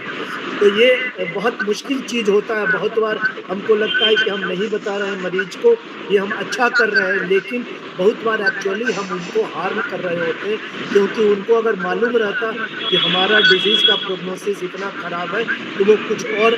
एक तरह से ये डिफिकल्ट सिचुएशन है रिलेटिव्स के लिए भी और डॉक्टर के लिए भी। Relatives are often reluctant to leave the patient alone with the doctor, and they may give strict instruction to the doctor not to reveal the diagnosis. The doctor may be quite comfortable with the recovery plot and enters this conspiracy। इसको conspiracy के रूप में बोलते हैं। तो ये एक तरह से डॉक्टरों के लिए भी डिफिकल्ट सिचुएशन है, फैमिली के लिए भी डिफिकल्ट सिचुएशन है। तो कॉस्ट ऑफ कोल्यूजन क्या है? However, it is important to establish the potential emotional cost of collusion. Collusion breeds distrust and mistrust, which is bound to affect interpersonal relationship among patient and relative। अब 6 महीना बताया नहीं, suddenly बोले पापा या चाचा जी आपको तो ये चक्कर है, तो अब वो ना विश्वास करता है, डॉक्टर पर भी विश्वास करता है, डॉक्टर साहब आप भी हमको नहीं बताए, मेरा बेटा भी नहीं बताया, हमको इतना सारा काम करना था, ये चीज करना था, हमको मालूम रहता कि मेरे पास अब कम है समय तो हम ये डिसीजन लेते। तो ये बहुत बार ऐसे समय में मिसट्रस्ट डेवलप कर देता है जब आप सबसे कम चाहते हैं मिसट्रस्ट को। It can lead to anger in the patient whenever collusion is detected and create an environment of suspicion and mistrust as patient become unsure of what else may be hidden from them। अब उसको लगता है कि और पता नहीं क्या क्या छुपाया होगा, बीमारी तो छुपाया ही और पता नहीं क्या क्या इंफॉर्मेशन छुपाया होगा। ये मुश्किल होता है। अब इसको कैसे डील किया जाए, हम लोग के लिए एक बहुत ही डिफिकल्ट सिचुएशन होता है जब पेशेंट का बेटा, वाइफ, बेटी, रिलेटिव कहता है कि आप हमारे रिलेटिव को आप डिजीज के बारे में मत बताइए, इसके प्रोग्नोसिस के बारे में मत बताइए, वो पीछे खड़ा हो के दूर से हमको इशारा करते रहते हैं ऐसे करके कि मत बताइए। अब हम लोग बहुत मुश्किल में पड़ जाते कि हम करें क्या। तो उसमें करना क्या चाहिए कि वाइल हैंडलिंग, अब ये है कि हमें मरीज के अटेंडेंट को ये बताना पड़ता है कि हम बीमारी के साइड में नहीं है, हम आपके साइड में हैं।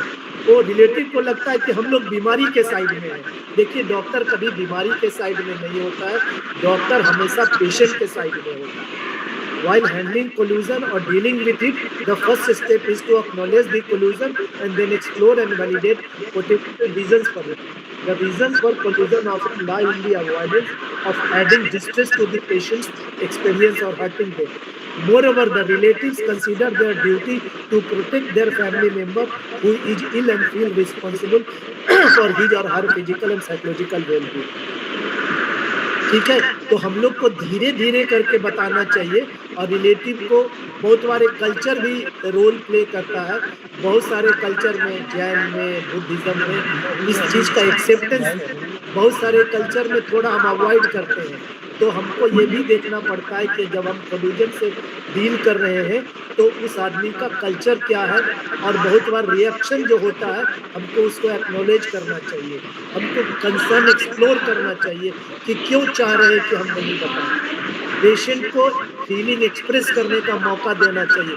बहुत बार हम राउंड लेते हैं तो उसका रिलेटिव, बेटा है, बेटी, और मरीज को बोलने ही नहीं देता है, डांट देता है, आप चुप रहिए। तो ये अच्छी बात नहीं है, हमें उनको समय देना चाहिए, वो अपनी बात को बताएं।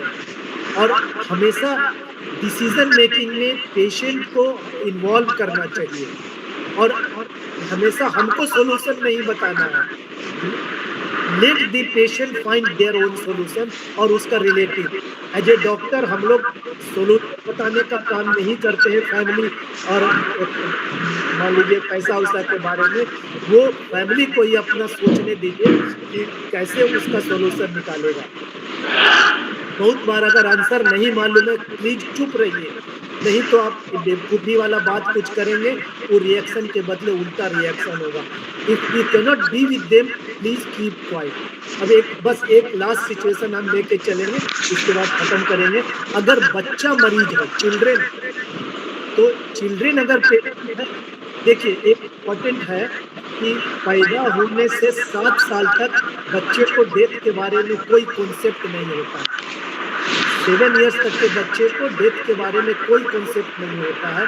7 to 12 ईयर में बच्चे को डेथ के बारे में कुछ पता रहता है, लेकिन क्लियर कट नहीं पता रहता है कि डेथ क्या होता है। अब जैसे कोई नियर एंड डियर एक्सपायर कर गए, दादी नानी, तो वो बोलती है भगवान के पास चले गई, आसमान में तारा बन गई है।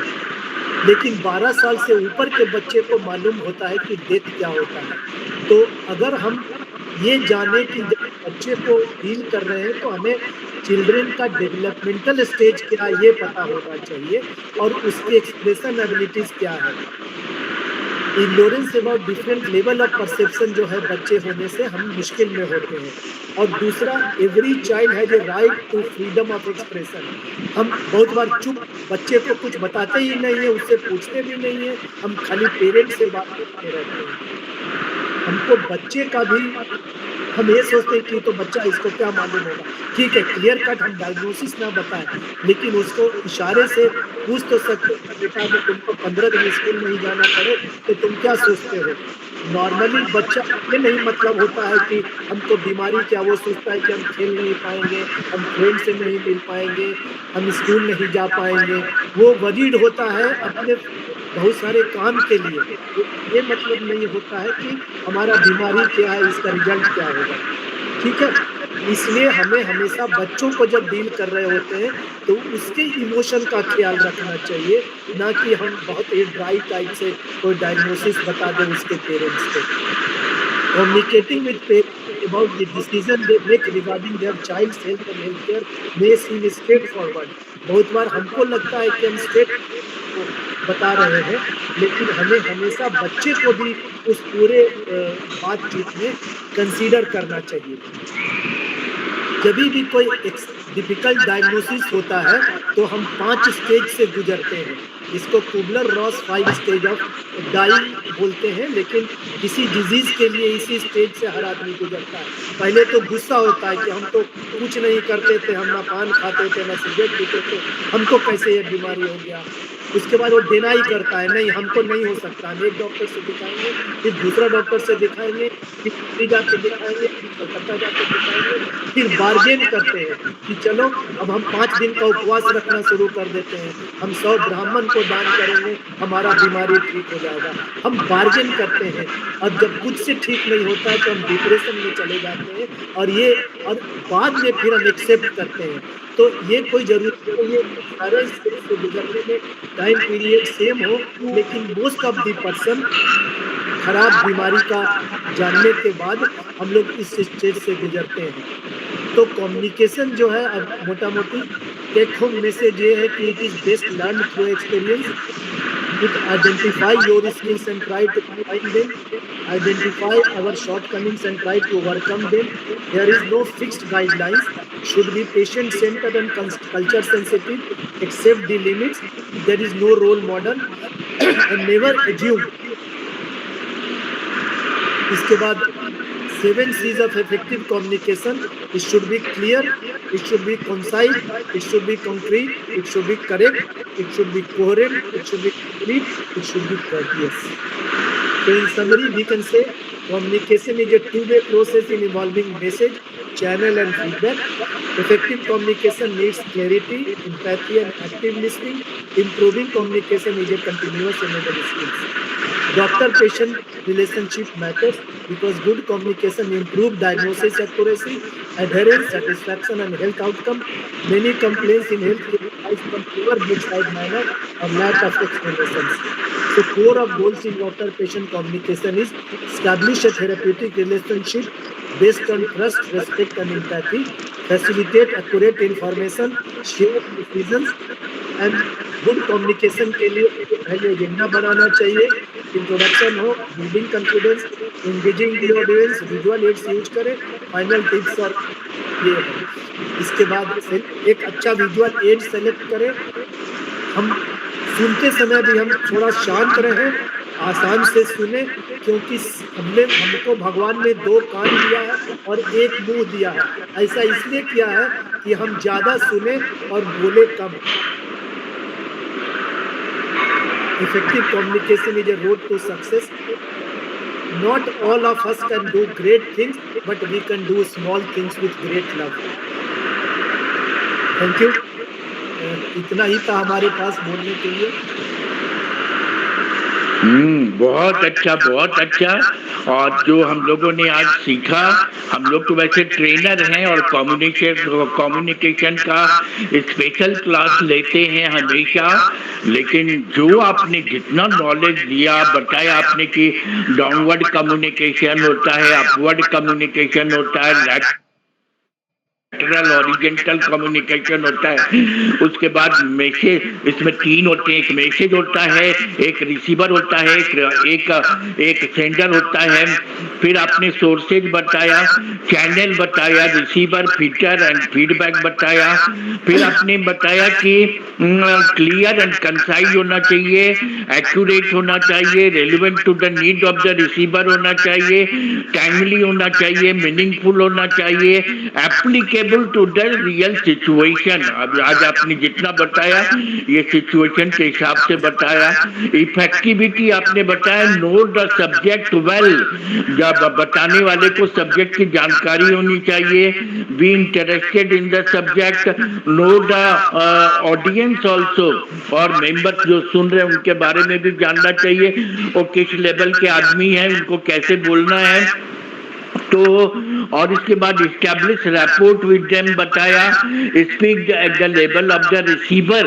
अच्छा, उसके बाद आपने बताया choose the appropriate communication channel, appropriate, affordable, appealing, और बहुत सारी चीजों को बताया आपने। कैरेक्टरिस्टिक ऑफ द रिसीवर बताया, ये देखना पड़ता है, aware, willing to listen, can value the message, provide feedback, listen carefully. फिर आपने बताया कि ये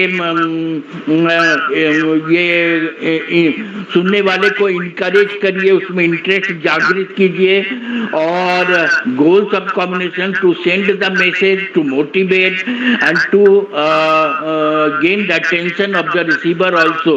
फिर आपने मेडिकल साइंस में भी बहुत सारी चीजें बताई। इन एडिशन टू दिस एक मतलब हम लोगों ने कम्युनिकेशन को पढ़ा कि एक American lady was going to the market, और जब वो मार्केट जा रही थी तो अपने हस्बैंड से पूछा, ये एक बड़ी अच्छी जानकारी हम एडिशन में जोड़ रहे हैं कि हस्बैंड से पूछा कि I am going to market, what should I purchase? तो बोला, भाई जो रोज बाजार जाती हो, आलू, बैगन, भिंडी, brinjal, pepper etcetera etcetera, you purchase, no you tell me exactly what should I purchase. तो उसने कहा कि भाई आज इतना जोर से क्यों पूछ रही हो, what should I purchase? So every day you are going to the market, purchase paper, pencil, vegetables etcetera etcetera, grain. बोला कि etcetera etcetera, I am going to the market. और जब मार्केट से आई तो अमेरिका का सबसे महंगा गाड़ी खरीद करके और वहां पे रख दिया। तो फिर उसने घबरा के पूछा कि व्हाट यू हैव बॉट? बोला कि you are not seeing, you have become blind और not, this is the car. तो बोला कि ये तो अमेरिका का सबसे महंगा कार है। तो बोला कि how can I afford? I don't want to listen anything, I have taken permission from my husband, I am a good wife, so you should give me that, you should, so who will pay it? You will be paying, so I am not capable of paying this. अगर तुम्हारा murder भी, तो बोला murder भी कर दो तो भी मैं पे नहीं करूंगी। तब फिर उसके बाद जाकर के वो बोले कि मैं मर्डर तो नहीं करूंगी, सुप्रीम कोर्ट में केस करूंगी। सुप्रीम कोर्ट के केस में जब ये फाइल गई तो जस्टिस ने सबकी बात सुना, और सुनने के बाद कहा कि ठीक है, दोनों तो आप एक ही सही हो, और दोनों एक ही बात दोहरा जा रहे हैं कि हमने उससे परमिशन मांगा, इसने कहा। तो बोला परमिशन में इतना गाड़ी खरीदने को कहाँ कहा? तो बोला व्हाट यू टोल्ड? तो उसने बोला कि vegetables, paper, pencil etcetera etcetera, तुमने एक्सेट्रा कहा ना, this etcetera includes this car also. तो जज ने बहुत बढ़िया से समझाया कि नहीं, ये एक्सेट्रा जब उन्होंने पेन, पेपर, पेंसिल, वेजिटेबल बोला था, तो वो इसका मतलब हुआ domestic thing, not so much luxurious thing, she is not bound to pay this money. तब उसके बाद उसी समय लिटरल और लिबरल इंटरप्रिटेशन बना, जिसमें बताया गया कि लोग अपनी, मतलब लोग हम कुछ बोलते हैं और अपने परसेप्टेबिलिटी के हिसाब से उसको रिसीव करते हैं। तो परसेप्टेबिलिटी डिपेंड करता है हमारा एजुकेशनल ग्राउंड, हमारा फैमिली ग्राउंड, हमारा कलीग के साथ कैसे रहते, ऑफिशियल कलीग एटमॉस्फेयर, तो सबको देख करके उन लोगों का बनता है। और हमको उतनी दूरी रखिए जिससे कि रिसीवर उसको एग्जैक्ट वे में ले उसको बताना चाहिए, जिससे कि असली मैसेज जाए। एंड अबव ऑल हमको ओरल मैसेज, वर्बल मैसेज को अवॉइड करना चाहिए और रिटन मैसेज देना चाहिए।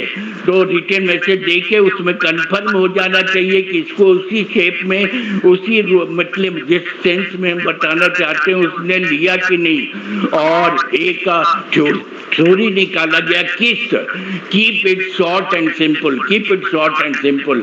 और पेशेंट और डॉक्टर का जो आपने इतना सुंदर एम्पैथेटिकल, सिंपैथेटिकल और इतना चीज बताया कि सब चीज को मैंने नोट कर लिया, बताने में बहुत टाइम लग जाएगा, लेकिन आपने जिस तरह से बताया, आज मैं ट्रेनर हूं और मुझे गर्व होता है कि मैंने बदामी साहब को भी 4-5 कोर्स पढ़ाया है, लेकिन आज हमने हमारे सारे ट्रेनर के स्किल से भी अपना ज्यादा हुनर दिखाया, अच्छा टैलेंट दिखाया। हम अपने ये गोपाल और जितने लोग आज भाग लिए, करीब 30-35 लोग भाग लिए। उन लोगों ने आज सुना होगा तो उन लोगों को लगा हुआ कि किस कैटेगरी में और किस तरह के विद्वान लोगों से उनका पाला पड़ता है। आपने आईएएस गोपाल शंकर जी का सुना, एसएम भट्ट जी का सुना, स्नेह प्रभा जी का सुना, और आज आपने हमारे बडानी साहब को, आज आए तो हैं तीसरी चौथी बार, लेकिन आज जो आपने कहा वो आपका पूरा रिकॉर्डिंग हम लोग जिंदगी भर रखेंगे। कम्युनिकेशन का one of the best example था, और इसको हम जितना भी हो प्रचार करेंगे, सेंटर तक इसको पहुंचाएंगे। मैं प्रॉमिस करता हूं कि इतना सुंदर रिकॉर्डिंग, बहुत अभिनय शुक्ला जी आप इसका रिकॉर्डिंग अच्छा से करिएगा जिससे सुनाई पड़े। और हम अपने गोपाल शंकर जी से कहूंगा कि आईएएस साहब से कि अच्छा, अविनाश जी ने भी कुछ प्रश्न पूछना चाहा था, तो गोपाल शंकर साहब आपको कैसा लगा? गोपाल शंकर जी, आईएएस साहब कोई क्वेश्चन हो तो पूछिए। गोपाल शंकर जी, गोपाल शंकर जी अपना माइक अनम्यूट कर लें, माइक अनम्यूट कर लें, माइक अनम्यूट कर लें। अच्छा, हमारे काल शेट्टी साहब भी आ गए, या जसदा के डायरेक्टर जनरल साहब, डिप्टी डायरेक्टर जनरल साहब वो भी आ गए। हम लोग लकी हैं कि सारे विद्वान लोग हमारे बीच आ गए। काल शेट्टी साहब ने भी सुना होगा, तो काल शेट्टी साहब आपको, आपका स्वागत है।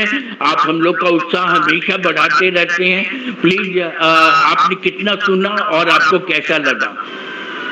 काल शेट्टी साहब। सर नमस्ते, सबको प्रणाम।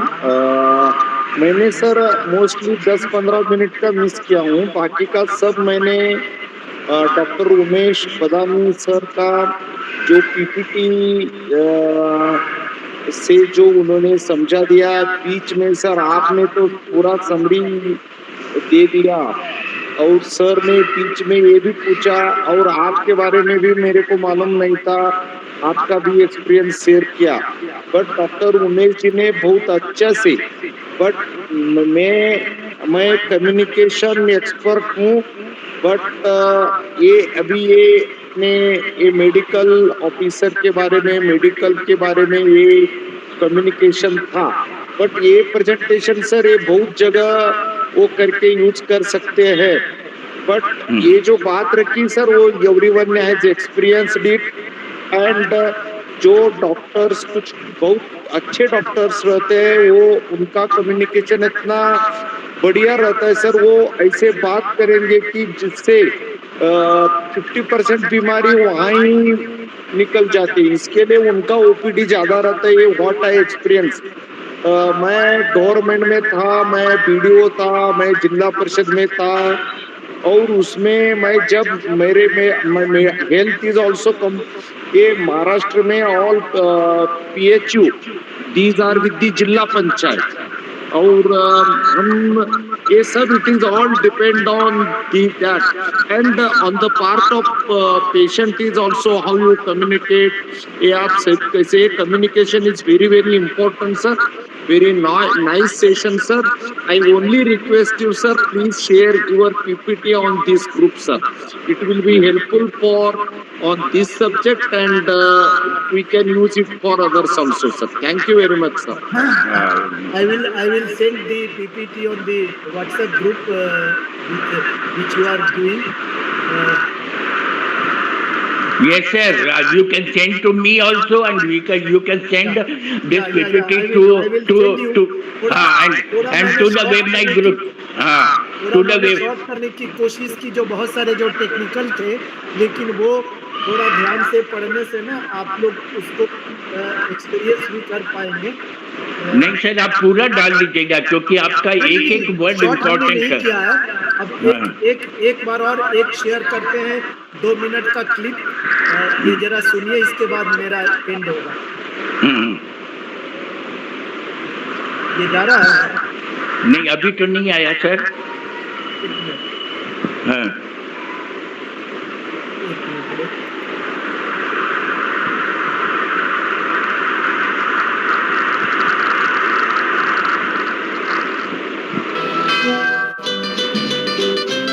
साउंड तो हाँ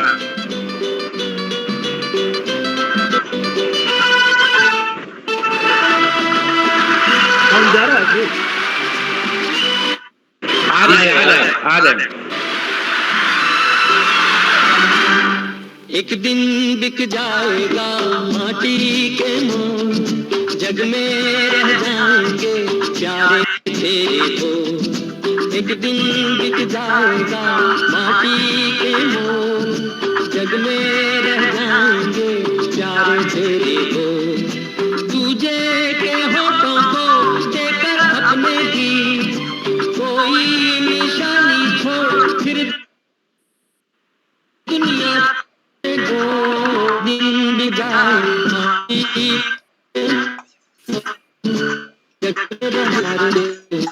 ला ला ला ला ला। बस इतना ही। ग्रेट, बहुत अच्छा, बहुत अच्छा। हाँ डॉक्टर उमेश सर, मैं अश्विन बोल रहा हूँ सर। सबसे पहले एक छोटी सी बात सर, 30 सेकंड में मैं अपनी बात को समाप्त कर दूंगा विद परमिशन फ्रॉम। जरूर जरूर, अरे यू आर वेलकम जी। सर, जो भी मैंने आज तक जीवन में पिछले 45 साल में प्रशिक्षण किया है सर, आप यकीन माने सर, पिछले लगभग 1 घंटे से मैं आपको सुन रहा हूँ और मैं खाना बनाने की तैयारी में था सर। और आपकी प्रेजेंटेशन की फ्लो, स्ट्रक्चर और जिस तरीके शिद्दत से आपने तैयारी करी है सर, आप यकीन माने सर, मैंने खाना छोड़ करके आपकी बातों को सुना। तो ये बहुत बड़ी बात है सर। और दूसरी सबसे बड़ी बात सर, जो आपने स्पष्टता जाहिर करी है वो काबिल तारीफ है सर। मेरे जहन में सिर्फ एक सर मुद्दा है जो मुझे बड़ा दिलचस्प लगा कि नॉर्मली एक डॉक्टर प्रोफेशन में सर मैंने कभी सुना नहीं कि लिवर, किडनी और लंग्स के अलावा किसी ने किसी सब्जेक्ट पे बात किया है। But coming from a doctor, talking about communication skills is a very big surprise to me sir. मैं सिर्फ एक चीज जानना चाहूंगा सर आपसे, आपके दृष्टिकोण के ऊपर, ये किस वजह से आप प्रेरित हुए सर कि इस सब्जेक्ट को आपने चुना और हम सबके साथ ये शेयर किया sir, which is a wonderful insight sir. बस यही जानना था सर आपसे, इसलिए मैंने ये सवाल किया sir. Thank you so much. मैं अभी आज एक जो आज का वीडियो है वो मैं आपको मोबाइल में दिखा रहा हूँ। एक मिनट, तब आपको समझ में आएगा मैंने कैसे। ये एक वीडियो है जो हम आज अपने पेशेंट जिसको कैंसर है जी, इससे बात कर रहे हैं, ये आज का है।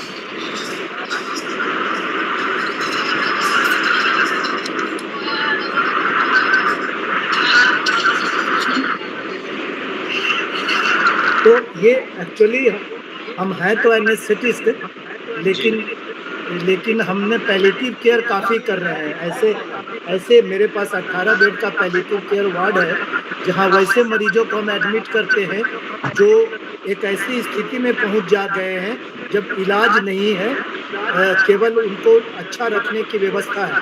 मतलब मृत्यु अवश्यम भावी होती है, ये पता नहीं होता है कि कब होगा। तो उस केस में हम बहुत ज़्यादा कुछ तो नहीं करते हैं, लेकिन कम्युनिकेशन एक बहुत इम्पॉर्टेंट चीज़ है जो उन मरीजों के से हम जब बात करते हैं तो। और हम अपने यंग डॉक्टर्स में देखते हैं अभी जो ज़्यादा कन्फ्रंटेशन हो रहा है वो कम्युनिकेशन में बहुत अच्छा नहीं होने के कारण हो रहा है, चाहे इमरजेंसी में, चाहे तो हम पैलिएटिव केयर जब करना शुरू तो कम्युनिकेशन के बारे में भी, और आज मिला करके हम करीब 10 जगह डॉक्टरों और नॉन डॉक्टर के बीच में कम्युनिकेशन के बारे में बात करना समझते हैं। और किसी भी चिकित्सक के लिए कम्युनिकेशन की इंट्रिकेसी जानना बहुत जरूरी है। तो ये मेरा कारण था कम्युनिकेशन के बारे में जानकारी करने का और उस पर बहुत करने का। बहुत उल्लास। Thank you so much. बहुत अच्छा। Doctor SM Bhatt from Meerut, आपका क्या रिएक्शन हुआ? डॉक्टर SM भट्ट, हाँ, आपने इतना बढ़िया लेक्चर कभी, हाँ, बहुत अच्छी आवाज आ रही है, इतना सुंदर लेक्चर आपने सुना था पहले? हाँ जी बताएं। पैनल पे हाँ बताइए। माँ सरस्वती की बड़ी कृपा है, और क्योंकि श्रीमद् भागवत भी कराया है आपने, तो पूरे ईश्वरीय माहौल बन गया था जब मैं लेक्चर को सुन रहा था। और इतना वंडरफुल लेक्चर मैंने जीवन में कभी नहीं सुना। और ये इन्होंने उतनी बड़ी बात कही जिसकी आवश्यकता मैं काफ़ी दिनों से महसूस कर रहा था। और मेरा पर्सनल अनुभव ये है कि एवरीथिंग इज कम्युनिकेशन। 50% जो पेशेंट हील होते हैं वो डॉक्टर की बातों से हील होते हैं, क्योंकि उनके माइंड की जो ब्लॉगिंग हो रखी है, जो कम्युनिकेशन हो रखी है, वो इतनी गड़बड़ होती है कि वो कुछ कर बैठते हैं। और आप जानते हैं कि हमारे बॉडी में जितने हार्मोनल चेंजेस होते हैं उसकी वजह से हमारी इम्यूनिटी प्रभावित होती है।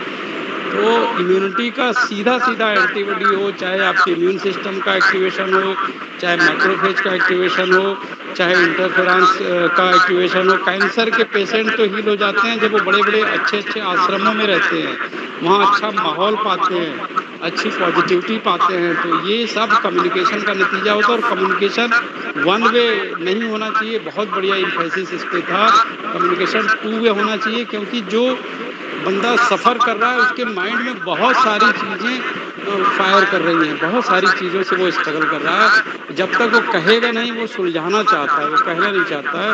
वो जितनी बातें हैं उसको सुलझाना चाहता है और उसको एक डॉक्टर को एक टीचर के रूप में समझता है। वो तो अपनी कम्युनिकेशन करता है, इसलिए नहीं। और मैक्सिमम डॉक्टरों को हमने देखा है कि बहुत कम बात करते हैं।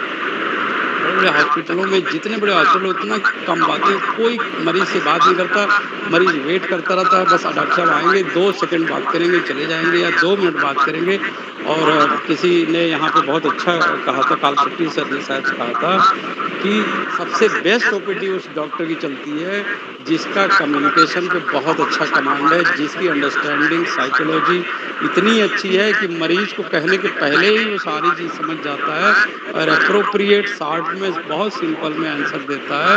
और उससे ही वो हैप्पी हो के जाता है। और हैप्पी हार्मोन जब निकलते हैं पेशेंट के बॉडी में, तब जाके मेडिसिन काम करना शुरू करती है। मेडिसिन का ये बहुत बड़ा एस्पेक्ट है कि जब तक पेशेंट निगेटिव है, फुल ऑफ डाउट्स है, फुल ऑफ इस तरह से डार्कनेस में है, तब तक उसको मेडिसिन पॉजिटिव इफेक्ट नहीं करेगी, बल्कि उसको निगेटिव हार्म करेगी, निगेटिवली साइड इफेक्ट बहुत ज़्यादा देगी। अदरवाइज पूरा, अब आपको मैं एक शेयर करूँगा, एक एक्सपेरिमेंट हुआ था कि हनुमान चालीसा पढ़ने से कितना चेंज होता है पूरे बॉडी के इंटरफेरेंस और इम्यून सिस्टम। इतना पॉजिटिव रिजल्ट आया कैंसर के पेशेंट में कि उसको 10 बार मंत्रोच्चार कराया गया, सॉरी हवन कराया गया, उस तरह का माहौल दिया गया, संगीतमय माहौल दिया गया, घंटा बजवाया गया और हवन पूजन का पूरा पाठ कराया गया। इसके बाद बिना मेडिसिन लिए उसकी 50% रिकवरी रिपोर्ट की गई, क्योंकि जो इंटरफेरॉन गामा कैंसर से लड़ती है वो सब खुद रिलीज हो रही थी बॉडी से। तो हैप्पी हार्मोन्स का तो बहुत बड़ा रोल है। और कम्युनिकेशन जिसकी खराब है, पूरे लाइफ में कितना भी बड़ा एजुकेटेड हो, कितना भी बड़ा सीखा पढ़ा हो, वो सब बेकार है, सब वर्स्ट है। वो गाना बहुत अच्छा चलाया था उन्होंने, वो गाना तो मैं बहुत दिल से पसंद करता हूँ कि क्या हो जाएगा, एक दिन हाँ, बिक उसमें जाएगा एक्चुअली उसमें बोल के देखिए, आत्मा और परमात्मा, ये हाँ, जो बहुत बड़ी बात जो कही गई। ब्रह्म जो है ना, वो हमारा कम्युनिकेशन है। गॉड से हम कम्युनिकेट करते हैं। ये कम्युनिकेट भजन या जो कुछ भी है ना, ये एक तरह से कम्युनिकेट करने का तरीका है। और वास्तव में हम अपने ही आप से कम्युनिकेट कर रहे होते हैं, जी उस जी लेवल जी, पर अपने को ले जा करके। बिल्कुल अपना ऑरा पॉजिटिव कर रहे होते हैं जी। हाँ, तो ये जो आपने कहा ना, ये एक तरह से कम्युनिकेशन का तरीका है। अपने आप से अगर कम्युनिकेट करना हम सीख गए ना, तो हम हाँ, बहुत बहुत बड़ा चीज गेट कर लेंगे। बहुत बड़ी बात, बहुत बड़ी बात। विवेकानंद जी इसी बात को कहते थे कि अगर आप ब्रह्म को जानना चाहते हैं तो आप स्वयं को जानिए, स्वयं के लक्ष्य को जानिए और स्वयं के विस्तार को जानिए कि आपको जाना कहाँ है। एक पथ चुनिए, चलते रहिए, उसी को विस्तार दीजिए। आज की युवा पीढ़ी जिस तरह से भटक रही है, 10 पथ पे चल रही है, उसका कारण यह है कि उसका प्रॉब्लमेटिक सिचुएशन क्रिएट हो रहा है। पेरेंट्स संभाल रहे हैं, बच्चे आज इस मोड में हैं कि भटक रहे हैं। जी सर, इसी शब्दों के साथ अपनी वाणी को विराम देता हूँ। धन्यवाद। बहुत अच्छा, बहुत अच्छा। तो आपने आपने भी डॉक्टरेट मतलब एक्सपीरियंस को शेयर किया, बहुत बहुत धन्यवाद। Doctor Avinash Prasad homeopathic doctor हैं, तो आप बताएं आपका क्या अनुभव हुआ था? Doctor Avinash Prasad from Kolkata. Doctor Avinash Prasad, हाँ आप कुछ पूछ रहे थे, बोलिए बोलिए बोलिए, आवाज नहीं आ रही आपकी। हाँ बोलिए। हाँ हिंदी मीनिंग है वो मिली भगत। वो ये मिली भगत may be between the patient and the doctor and also between the relatives of the patient and the doctor। कोई ऐसी सिचुएशन सेव करने के लिए ये सॉल्यूशन ये बनाते हैं ताकि पेशेंट पे या उनके रिलेटिव पे कोई ऐसा कोई असर ना आए। यहाँ तक आज के कम्युनिकेशन के बारे में जो कुछ भी हम लोगों ने सुना वो रियली बहुत ही इम्पोर्टेंट है और ये कम्युनिकेशन तो बहुत ही जरूरी है और ऐसे भी आम जिंदगी में भी हमें इसकी जरूरत पड़ती है। और जहाँ तक मेडिकल प्रोफेशन में है ये तो पहली बात होती है पेशेंट को समझना और उसके सिम्टम्स को जानना, ये पहले बहुत जरूरी होता है। और पेशेंट को देखने के बाद भी बहुत कुछ इंट्यूशन से हम लोगों को पता चल जाता है हो रही है। और अगर वो पेशेंट भी हमसे कम्युनिकेट करना चाहे तो वो और भी ज्यादा इजी हो जाता है। तो ये दोनों के लिए ही बहुत अधिक इम्पोर्टेंट इशू था और ये अगर एक कम्युनिकेशन बना लिया जाए between the patient and the doctor तो ये दोनों के लिए ही बहुत हितकर होता है और एज ए होल ये सोसाइटी के लिए भी बहुत हितकर होता है। लोगों का डॉक्टर पर भी विश्वास होता है और डॉक्टर को भी पेशेंट पे विश्वास होता है। तो बहुत बहुत आपको बहुत बहुत नमन इस तरह के इसके लिए आपको बहुत बहुत धन्यवाद। बहुत अच्छा डॉक्टर अश्विनी कुमार अपना भी वक्तव्य दे दें और किसी को कोई पूछना हो तो पूछ भी सकते हैं। डॉक्टर अश्विनी, बहुत सारे डॉक्टर लोग भी आए, 2 IAS अफसर भी आए। Himanshu, you want to ask, union bank के वो ये हैं, उन्होंने हैंड रेज किया है। यूनियन बैंक के वो मतलब मैनेजर हैं, चीफ मैनेजर, रीजनल मैनेजर। हाँ बताइए। हाँ सभी सम्मानीय उपस्थित जनों को मैंने डॉक्टर को ध्यान से सुना, मंत्रमुग्ध किया इन्होंने, मंत्रमुग्ध होकर करा है। मैं रियली इस तरह के मतलब कार्यशाला बहुत ही हमारे लिए बहुत उपयोगी है। क्या उन्होंने बताया बहुत कुछ सीखा, मैंने रिपीट करना जरूरी नहीं समझता। मैं बस इतना ही कहना चाहता हूँ कि आज के समय में डॉक्टर का जो पेशा है वो व्यावसायिक हो गया है और समाज में डॉक्टर हमारे भगवान की तरफ पूजे जाते हैं आज भी। तो उन्होंने एक नई विधा को लेके आया कम्युनिकेशन स्किल के लिए, जो आज की पीढ़ी के डॉक्टर जो हैं उनके लिए बहुत ही जरूरी है कि वो अपनी बातों को पेशेंट से किस तरह कहें और पेशेंट की बातों को किस तरह सुने। यह विधा निश्चित रूप से एक इनोवेटिव है और डॉक्टर उमेश के लिए साधुवाद के पात्र है। ऐसे नई नई विधाएं आनी चाहिए डॉक्टर हर क्षेत्र में, जहाँ पे समाज का विकास हो सके और लोगों के भावनाओं को ध्यान में रख के अपनी बात को कही जाए। डॉक्टर साहब आपका बहुत बहुत धन्यवाद, बहुत बहुत आभार और हार्दिक प्रणाम। धन्यवाद। अच्छा, बहुत अच्छा। Chakravarty, AN Chakravarty, master trainer of और एलाइड ऑफिसर के एलाइड ऑफिसर भी हैं। You want to say something? Arun Pathak है great hand. Arun Pathak, what you want to say? Pathak जी। जी प्रणाम सर, सभी को प्रणाम से सीताराम।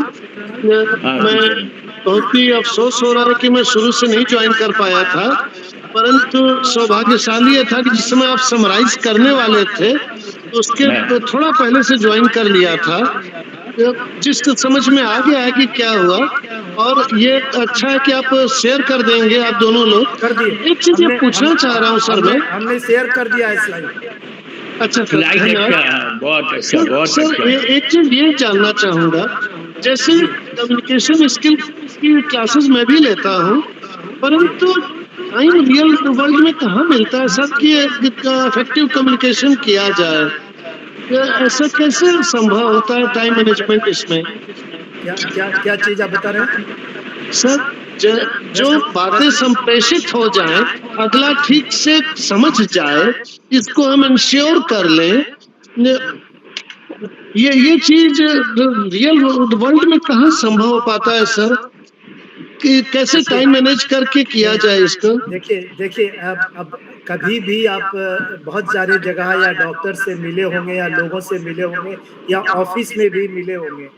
मैंने एग्जाम्पल दिया था अभी सुधा मूर्ति जी का कि कभी आप उनको संसद में या ऐसे सुनिए तो इसी तरह से डॉक्टर्स जो होते हैं, आप कभी भी जब जाते हैं वो डॉक्टर हमेशा ज्यादा सक्सेसफुल और अच्छा होता है जो सही ढंग से कम्युनिकेट कर रहा होता है। ऐसा नहीं है, कम्युनिकेशन केवल शब्दों से ही नहीं होता। मैंने कहा ना कि बॉडी लैंग्वेज भी बहुत बार जो बहुत सीनियर डॉक्टर होता है वो बहुत बिजी होता है, लेकिन अपना किसी जूनियर को डिप्यूट करता है और ऐसे जूनियर को वो फिर डिप्यूट करता है जो उसको मालूम है कि ये मेरे पर्पस को सॉल्व करेगा।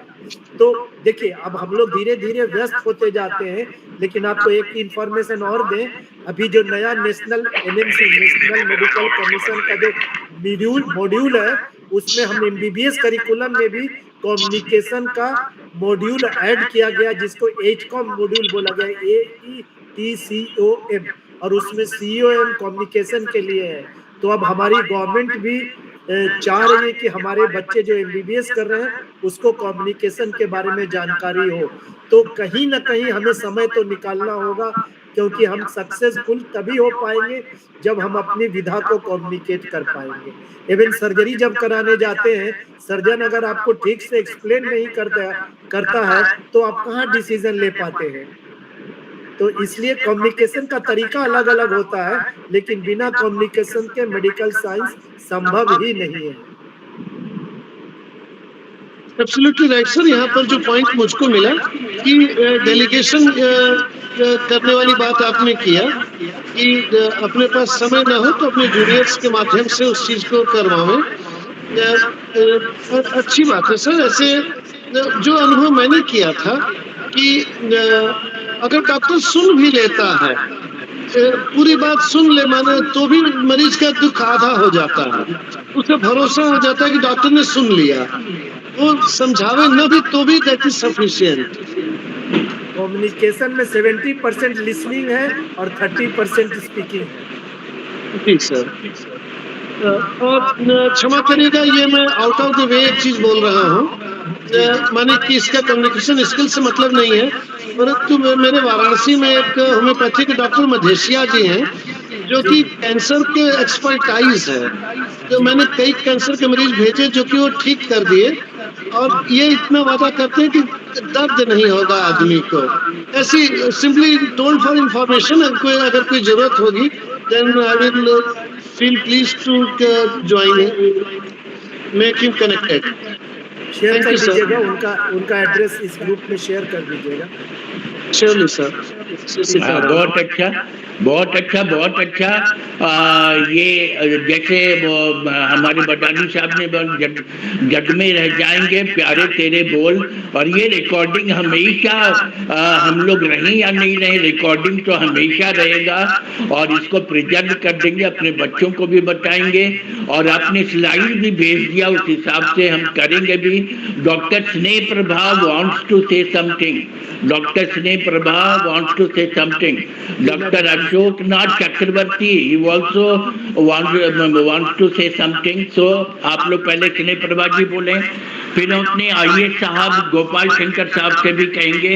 हमारे मालीनाथ के केशीनाथ के मल्लीनाथ साहब जी से भी मैं कार शेट्टी साहब से रिक्वेस्ट करूंगा कि बदामी साहब को एक बार 1 दिन के लिए या 2 दिन के लिए, हम तो 3 दिन का कम्युनिकेशन क्लास लेते हैं, तो बुलाएंगे तो सभी डॉक्टर, महाराष्ट्र के डॉक्टरों में एक नई चेतना आएगी, क्योंकि इतने बड़े विद्वान हैं और इतने हाईली क्वालिफाइड हैं कि that time and money will be utilise, उसका मतलब बहुत ज्यादा रिटर्न मिलेगा। So doctor Sneh Prabha ji want to say something. Doctor Sneh Prabha from Delhi. हाँ, शुरू से मैंने सुना और बहुत ही इफेक्टिव रहा सर का प्रेजेंटेशन हुआ था। मतलब इतना ज्यादा इफेक्टिव रहा, इसको मैंने अपनी एक्सपीरियंस अपनी लाइफ से रिलेट करके देखा कि मुझे आज तक 2 बार मुझे कैंसर हुआ, एक बार मुझे हार्ट अटैक किसी आया। का माइक चल रहा है, किसी का माइक अनम्यूट कर लें, कृपया अपना माइक अनम्यूट कर लें, माइक अनम्यूट कर लें। हाँ बोलिए बोलिए। हमारे ठीक होने के पीछे बहुत बड़ा कारण था मेरी फैमिली, विल पावर, सब कुछ एक तरफ। सबसे ज्यादा जो मैं आज भी क्रेडिट देती हूँ कि मुझे जो भी डॉक्टर्स मिले जिनके पास मैं गई तो बहुत पॉजिटिव थे और उनसे बहुत इंस्पिरेशन मिला। इतना कॉन्फिडेंस बूस्ट हुआ कि अपने आप पॉजिटिविटी आ गई और हार्मोनल सेक्रेशन सब नेगेटिव से पॉजिटिव हो गया और मैं क्योर हो गई। लेकिन वहीं हमको ऐसे भी डॉक्टर मिले जो बहुत नेगेटिव थे। फर्स्ट टाइम 2009 में मुझे कार्सिनोमा ब्रेस्ट हुआ था, 3rd स्टेज का भी एडवांस स्टेज था, जस्ट 4th या क्रॉस करना था। और चूंकि मैंने BHU से PhD पैथोलॉजी से किया था इसमें कार्सिनोमा सर्विक्स, सर्वाइकल कैंसर, उसकी humoral cell mediated and humoral immunity पर काम किया था। तो कैंसर के बारे में बहुत सारी चीजें तो पढ़ने से पता ही था मेरे को, मेडिकल के हम नहीं थे, प्योर साइंस के थे। लेकिन जब हमको कैंसर, उस समय चूंकि मैं यहाँ ऐसी पोस्ट पे थी, बाहर की टीम आई थी, 2-4 दिन मैं डिले कर गई। शुरू में पता नहीं चला और जब पता चला तो ऑफिशियल काम के कारण मैं नहीं जा पाई डॉक्टर के पास। और जब मैं गई हूँ 4 दिन बाद तो मेरे दोनों बच्चे मेरे साथ थे। मेरी बेटी उस समय मेडिकल में थी और मेरा बेटा जो है जॉब ज्वाइन किया था, स्टेट बैंक में मैनेजर था। ये दोनों मेरे साथ हॉस्पिटल गए। मेरी रिपोर्ट मिल गई थी मुझे बायोप्सी की, मुझे पता था कि मुझे क्या प्रॉब्लम है। मैं दिखाना नहीं चाह रही थी, मैं चाह रही थी कि मैं घर लौट आऊं, नेक्स्ट डे दिखाऊंगी। बच्चे जिद कर गए, फिर मैंने दिखाया तो जो डॉक्टर थी वो, उनका फेशियल एक्सप्रेशन देख के मैं डर रही थी कि कुछ बताए ना। मैं चाह रही थी कि बस ठीक है, इनसे ऐसी बात हो जाए कि मैं कल आ जाऊंगी। तो उन्होंने बता दिया और मैं उनकी तरफ शक्ल की थी, लेकिन मेरे बच्चों का फेस मेरी तरफ था। उन दोनों के चेहरे को देखते हुए मैं उस समय बहुत अंदर से नर्वस हो गई। फिर मैंने एकदम लाइटली लिया। मैंने कहा हाँ मैडम, मुझे पता है, इसी का तो पढ़ा है, मुझे पता है, क्यों हो जाता है, ऐसी कोई बात नहीं। अभी तो आज बहुत अर्जेंट था, जाना था, मैं कल आराम से आऊंगी और आपके पास बैठूंगी, फिर आगे का देखेंगे हम लोग क्या करते हैं। फिर मैं किसी तरह, बच्चे इतने मैच्योर थे खैर, लेकिन फिर भी उनको हमने कोशिश की बताने की कि नहीं नहीं ऐसा अभी कुछ नहीं है, बायोप्सी नहीं हुई है, जब बायोप्सी हो जाएगी तब कंफर्म होगा। घर आ गए। घर आने के बाद फिर और डॉक्टर खुद जाकर के वहाँ सर्जन से भी मिलनी, सबसे उन्होंने कंसल्ट कर लिया मेरे लिए और सबको बता दिया। तो मतलब ऐसा ऐसा केस है। नेक्स्ट डे मैं गई अकेले बहुत आराम से। फिर मैंने उनसे पूछा कि हाँ मैम बताइए क्या करना पड़ेगा। सर्जरी, मेरे ख्याल से सर्जरी ही जल्दी करानी पड़ेगी क्योंकि 3rd स्टेज है, तो चांस तो है नहीं कि किसी और से पहले कंट्रोल हो। तो उन्होंने कहा कि हाँ सर्जरी कराएं। फिर वहाँ के डॉक्टर, चूंकि स्वामी विवेकानंद हॉस्पिटल मेरे घर के बिल्कुल आधे किलोमीटर के अंदर है, तो मैं सबसे पहले वहीं जाती हूँ। एक हॉस्पिटल से पढ़ाई किए थे तो सिस्टम हमको हॉस्पिटल का समझ में आता है। फिर मैं जब वहां से आ गई हूँ और उसके बाद सर जो सर्जन मिले, एक यहाँ काफी, यहाँ हेल्थ सिटी विस्तार करके 2 उसकी ब्रांचेस खुली हैं लखनऊ में, जो डॉक्टर्स ने मिलकर खोला है, बहुत अच्छा चल रहा है, सभी बहुत अच्छे हैं और ज्यादातर सबकी ये ट्रस्ट का है, विवेकानंद यहीं से गए हैं। तो जो सर्जन मिले उन्होंने कहा तुम्हारी डिग्री तो फाड़ देना चाहिए हमको, काहे का PhD की हो तुम कार्सिनोमा सर्विक्स में, भी BHU से। तो मैंने कहा सर कोई बात नहीं है, किए हैं तो काम आएगा, अभी थोड़ा नॉलेज है ये उसकी, झेलने में काम आएगा बीमारी को। फिलहाल उन्होंने कहा कि कहीं भी जाओ, बॉम्बे जाओ, यहाँ जाओ, टाटा जाओ, सबका उन्होंने मेरे को लिस्ट दिया, अपने कॉन्टेक्ट बताए कि मैं वहाँ फोन कर देता हूँ। मैंने कहा मैं कहीं नहीं जाऊंगी, मेरी सर्जरी यहीं आप ही के पास होनी है, क्योंकि हमारे जो बच्चे हैं सबके फाइनल एग्जाम चल रहे हैं, किसी का कुछ बाहर जाना है ट्रेनिंग, मेरे हस्बैंड को बाहर अब्रॉड जाना है, सबका कार्यक्रम एकदम फिक्स है। मैं कहीं भी जाऊंगी तो महीना 2 महीना उनका भी बर्बाद होगा और मुझे बचना है तो मैं यहीं बच जाऊंगी। सर्जरी में ऐसी कोई दिक्कत नहीं है कि आप एक अच्छे सर्जन हो, मुझे पूरा फेथ है। उन्होंने मुझे थर्सडे का डेट दिया, मंडे में उनको दिखाने गई थी, बीच में संडे पड़ गया था। उनका ट्यूसडे और थर्सडे OT होती है। मैंने कहा नहीं आप ट्यूसडे को करिए मेरा ऑपरेशन, मैं थर्सडे तक नहीं रुकूंगी। उन्होंने कहा कि बहुत सारे टेस्ट होते हैं। मैंने कहा टेस्ट हमने सब करा रखे हैं, 1-2 टेस्ट होंगे। सर उसी दिन मैंने अपने लिए रूम अलॉट कराया, टेस्ट के लिए जो टेस्ट बकाया रह गया था वो सब कराए, 1 ही 2 टेस्ट थे, बाकी तो हम बीमार चल रहे थे तो करा ही चुके थे। और ऑपरेशन जब कराए हैं मैंने किसी को नहीं बताया, चूंकि मेरा बेटा था बैंक में और बेटी थी मेडिकल में, तो उनसे छुप नहीं सकता था। और मेरे हस्बैंड ने अपना कार्यक्रम अभी पोस्टपोन कर रखा था कि सेकंड बैच में जाएंगे, नहीं जाएंगे अभी। तो मेरा जब यहाँ पर ऑपरेशन हुआ है, नेक्स्ट डे हुआ, आज डायग्नोसिस हुई, कल मैंने ऑपरेशन करा। और वो डॉक्टर आज भी मेरे फैमिली डॉक्टर हैं। कुछ भी हम लोग को होता है फोन से भी, कोरोना जैसे समय में उन्होंने फोन से जो मेडिसिन हमको प्रेस्क्राइब करके व्हाट्सएप पे भेजी, वो मेरी फैमिली में मुझे हुआ, मेरे हस्बैंड को हुआ, बेटे को हुआ और बहुत सारे रिश्तेदारों को हुआ। सब जगह वही मेडिसिन काम आई। और आज भी एक इतने सीनियर डॉक्टर हैं, लेकिन हम लोगों को उन्होंने अपने से कहा, मैं कभी संकोच में फोन नहीं करती थी, तो बोलते थे इतनी दुनिया फोन करती है, आप फोन करोगे तो कुछ काम होगा तभी करोगे, इतनी दूर आके पूछने की क्या जरूरत है, घर से पूछ लिया करो। तो वो भी एक अच्छे डॉक्टर थे।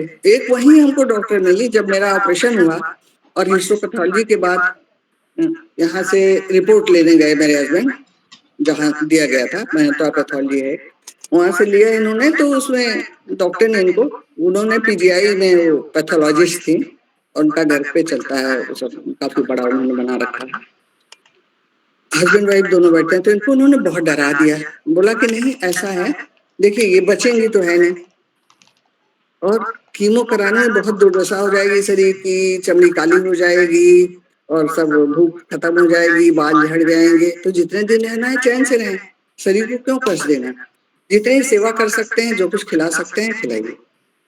मेरी बेटी बहुत दुखी हो गई, उसे जब पता चला, वो जाए ही ना, उसका डेंटल में कर रही थी, 3rd ईयर था। उसके टीचर ने क्लास में खड़ा होके, जब उन्होंने किसी से पता चला, किसी कोलीग से जब वो पूछा उन्होंने कि क्यों परेशान है, तो इसको खड़ा कराया क्लास में और फिर पूछे तो बोले बेटा देखो ये स्टेज है तो बचती तो है नहीं मम्मी को, तो उनकी तुम खूब सेवा करो, जो खाना चाहे, कोई डॉक्टर की परहेज वरहेज कुछ नहीं, जो खाना चाहे उनको खिलाओ, अच्छे से रहो। तो मैंने दोनों तरह के डॉक्टर देखे। मैं जब कीमो कराने जा रही थी तो मेरे हस्बैंड बिल्कुल तैयार ना हो। अंत में हम कई बार देखे कि काहे हमको इतने उससे कर रहे थे, जबकि वो बहुत डांटते हैं, हम जितनी हिम्मत जुटा लेते हैं, मेरी बीमारी से बहुत घबराते। तो हमको समझ में आया, मैंने पूछा कि क्या बात है, आप क्यों नहीं चाहते कि मैं कीमो कराऊं? क्योंकि मेरी सर्जरी हो चुकी थी, 1 महीने बाद मुझे करा लेना था। हीलिंग के बाद हमको फिर से लिम्फ नोड्स फील हो रही थी, हमको लगे कि गिल्टियां निकल रही हैं, अब जो है ये स्प्रेड करेगा, एडवांस स्टेज था। तो इन्होंने फिर जब हमने बहुत जिद किया कि आप क्यों नहीं कराना चाह रहे, इसका रीजन बताइए, तो इन्होंने बताया कि डॉक्टर ने ऐसे ऐसे कहा था। मैंने कहा सबसे पहले तो मैं उनसे मिलने चलूंगी, जस्ट मेरे घर के बगल वाला वो है अपार्टमेंट। हम लोग गए, पता नहीं उन्होंने मेरी शक्ल पे क्या देखा होगा, दूर से ही देखा, लेकिन वो नहीं मिली, पूरी कोशिश के बाद भी नहीं मिली। मैंने कहा ऐसा है, कल को आपको ये गिल्ट ना हो कि हमने क्यों नहीं कराने दिया, इसलिए नहीं बचा पाए। मेरी बात को सुनिए, मैंने पढ़ा है, मुझे मालूम है, डॉक्टर्स भी सब वही कहते हैं। अब वो पता नहीं कहाँ से आपको इतना नेगेटिव देने के लिए मिल गई। खैर हम लोग गए तो करा।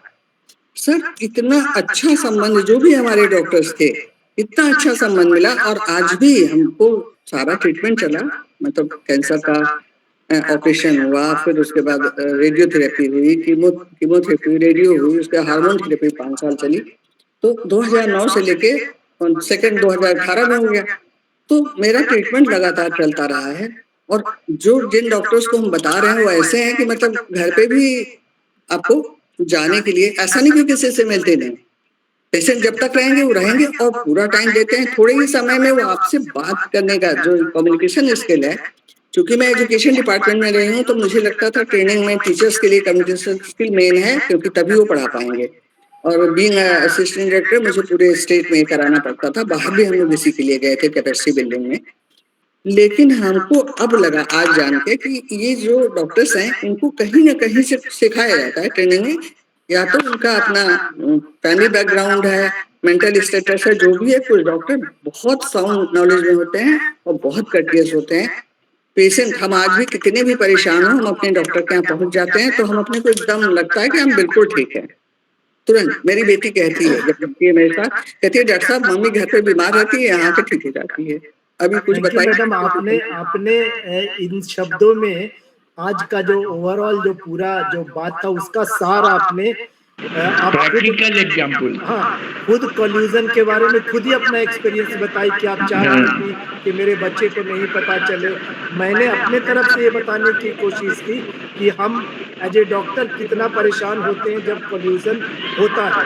अब उसका टेक्निकल टर्म आज मतलब मैं जान के बताना चाहा, और उसके बाद आपने खुद पॉजिटिव कम्युनिकेशन का एक आप बर्निंग एग्जाम्पल है, और न केवल आप डॉक्टर का पॉजिटिव कम्युनिकेशन का इम्पोर्टेंस दी, आप खुद का भी जो थिंकिंग है और डिसीजन मेकिंग है, इससे बड़ा लाइव एग्जाम्पल आज के इस मीटिंग में और क्या हो सकता है। बहुत बढ़िया। क्योंकि आपने जो इसको बताया सिंपैथी, तो हमारे डॉक्टर्स वही है एम्पैथी वाले कि तो अगले के लगे आंखें हमारे निकल रही कितनी वो इंटेंस होती है। तो सब डॉक्टर, और लगता है कि हमारे फैमिली डॉक्टर हैं, बहुत जुड़ाव सा लगता है। और हमारे को जब हम ट्रीटमेंट भी हमारा हुआ तो उस समय इन लोगों का बहुत मतलब कीमो वाली डॉक्टर जो थी मेरी, वो बैठी रहती थी जब तक हमको ड्रिप चढ़ता था। पता नहीं उनको हमसे कितना अटैचमेंट है, जबकि बहुत पेशेंट होते हैं हॉस्पिटल में। फिर घूम के आती थी, मेरे पास बैठ जाती थी, मेरे को उसमें नींद भी आ जाती थी, डॉक्टर होती थी। तो मुझे बहुत अच्छा अनुभव है इसका, और मुझे लगता है कि डॉक्टर्स तो भगवान की प्लेस में है और उसका रोल भी वही है। उससे इतना कॉन्फिडेंस बूस्ट हो जाता है पेशेंट का, वो इतना भरोसा करता है, इतना डिपेंड करता है अपने डॉक्टर पर कि उसको अपने आप पॉजिटिव हार्मोन्स और जो दवाओं का इफेक्टिवनेस है वो चरम सीमा पर होता है, वो असर करती है। क्योंकि जब तक आपको किसी टीचर पर भरोसा समझ में नहीं आता, गरीब बच्चे का कमजोर है मतलब ठीक नहीं है, उसमें सही ढंग से पेशेंट ठीक नहीं हो रहा है, या तो डॉक्टर ने रेपो नहीं, जैसा आपने बताया कि पहले उसको हिस्ट्री, जूनियर हिस्ट्री लेते हैं, कई सीनियर देखते भी नहीं है, साइड में उन्होंने लिख दिया, वो देखे अच्छा वो वही क्या बोले, जूनियर ने क्या बोला, सीनियर ने क्या समझा, दवा उसके आधार पे हो गई। ये सबसे बड़ी फॉल्ट होती है। मतलब अच्छे से अच्छा डॉक्टर, आप बहुत अच्छे डॉक्टर हो, अगर आपने कराया और जो पैथोलॉजिस्ट है उसने गलत रिपोर्ट दे दी तो उस पर फिर क्या किया जा सकता है? डायग्नोसिस बदल गई। मैं बीएचयू में गई थी, सेम केस था, थायराइड का। हमारे डॉक्टर एसके मिश्रा जो थे वो एंडोक्राइनरी के हेड थे, और डॉक्टर के.एन. ओडप्पा साहब भी है, वो तो खैर डायरेक्टर ही थे। वो तो उस समय डायरेक्टर थे, के.एन. ओडप्पा 1977 डायरेक्टर थे, जी। तो ओडप्पा साहब का कुछ उनके बारे में लोग ऐसा कहते थे कि वो एलोपैथ वालों को नहीं बढ़ने देते थे, कोई भी अच्छा डॉक्टर होता था उसे सुविधाएं नहीं मुहैया कराते थे, और अच्छा डॉक्टर भी परेशान होकर भाग जाता था। तो वहां पर जब हमने देखा कि इनका ओडप्पा साहब की लैब जो थी उसमें बड़े अच्छे रिसर्च स्कॉलर्स थे और बड़ा अच्छा काम करते थे, और यहाँ हम लोग के यहाँ, बल्कि लैब में हम लोग के यहाँ उतना वो चीजें नहीं थी जितना वहां पर थी। सर्जिकल लैब उस समय जूलॉजी से की थी, जूलॉजी में थी, मैंने जूलॉजी से किया था, और मैंने वहां पर हेड थे जीसी पंत जी, और जायसवाल साहब जी थे उस समय, वो 77-78 में थे, जूलॉजी नहीं बॉटनी में थे जायसवाल साहब, जूलॉजी में थे, इसमें थे वो थपलियाल साहब थे जूलॉजी में। मैं जूलॉजी से नहीं, मैं रजिस्टर्ड थी मेडिकल कॉलेज से, एक्चुअली हम लोग का रिजल्ट मिड सेशन में आउट हुआ था। ठीक है, मैं 77-78 चलिए अमिताभ जी, बहुत अच्छा लगा। अभी आपके एन चक्रवर्ती जी बोलना चाहते थे, अरुण दुबे जी हाथ उठाए, बहुत सारे विद्वान हैं, लेकिन टाइम अब 10 बज गया है, तो उन लोगों को तो हम उन लोगों को नेक्स्ट टाइम, जोशी जी भी हैं, अभी तो बहुत अच्छे लोग बाकी रह गए हैं, लेकिन ठीक है टाइम बहुत ज्यादा हो गया। और एक आज की उपलब्धि रही कि आपने प्रूव कर दिया कि आपने सब एक्सपीरियंस किया है, और सपोर्टेड बाई स्नेह प्रभा जी का एक्सपीरियंस, प्रैक्टिकल जो उन्होंने एक्सपीरियंस किया वो आपने वर्ड में बता दिया। पूरा ही चीज का एक तरह से लाइव एग्जांपल, और कोल्यूशन को कैसे रिवर्स किया जाए पेशेंट बोल रहे हैं तो उनकी बात वो मना कर रहे हैं तो उनकी बात कैसे सुने, और रोगी बोल रहे हैं, ये मतलब फैमिली मेंबर बोल रहे हैं, बताएं। स्लाइड्स को आप देखेंगे, हम थोड़ा स्किप कर गए थे टाइम बचाने के लिए, उसमें बहुत कुछ डिटेल दिया हुआ है। नहीं हो तो बहुत काम आएगा। और मतलब आपने एक तो सबको आपने हमको दिखाया भी कि देखिए अमिताभ जी ये मतलब कैंसर के पेशेंट हैं और 2-3 दिन से ज्यादा नहीं बचेंगे, उनको दिखाया। उस समय हम देख रहे थे कि एक डॉक्टर की साइकोलॉजी और बदामी साहब कैसे इन लोगों को कैसे डील करते हैं। तो ठीक है कि अशोक कुमार चक्रवर्ती जी आप जल्दी से 2 लाइन बोल दीजिए, 2 लाइन बोल दीजिए, तो टाइम बहुत हो गया है। हाँ ओके, ये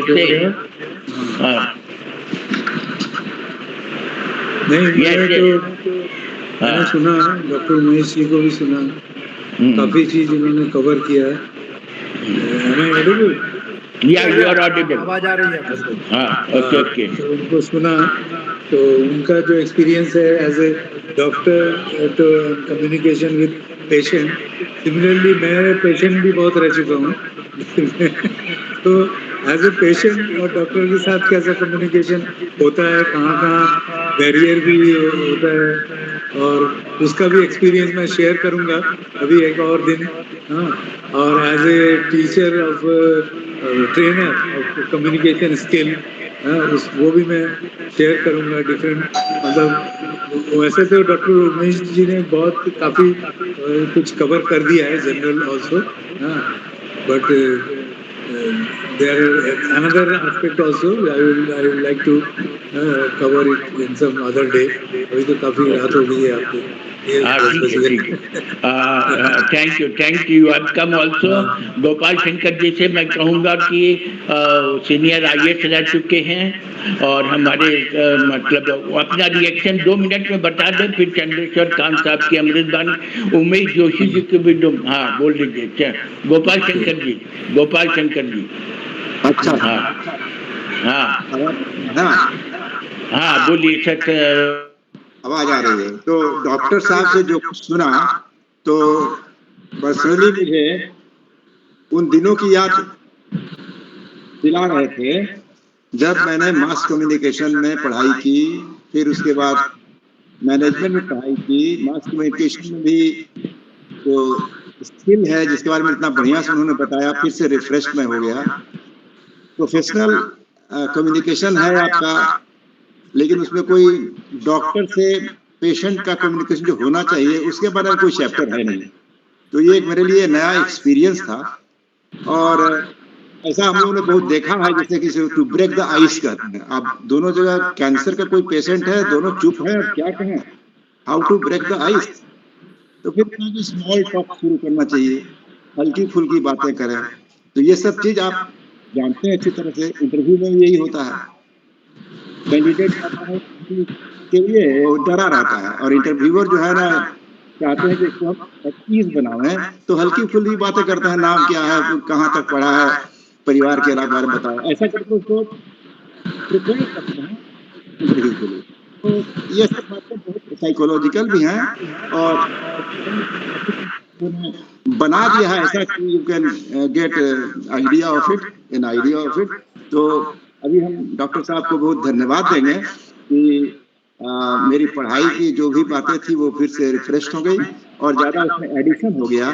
कि हम जो पहले हम कह चुके थे कि डॉक्टर साहब लोग कभी कभी कम्युनिकेशन गैप पैदा कर देते हैं,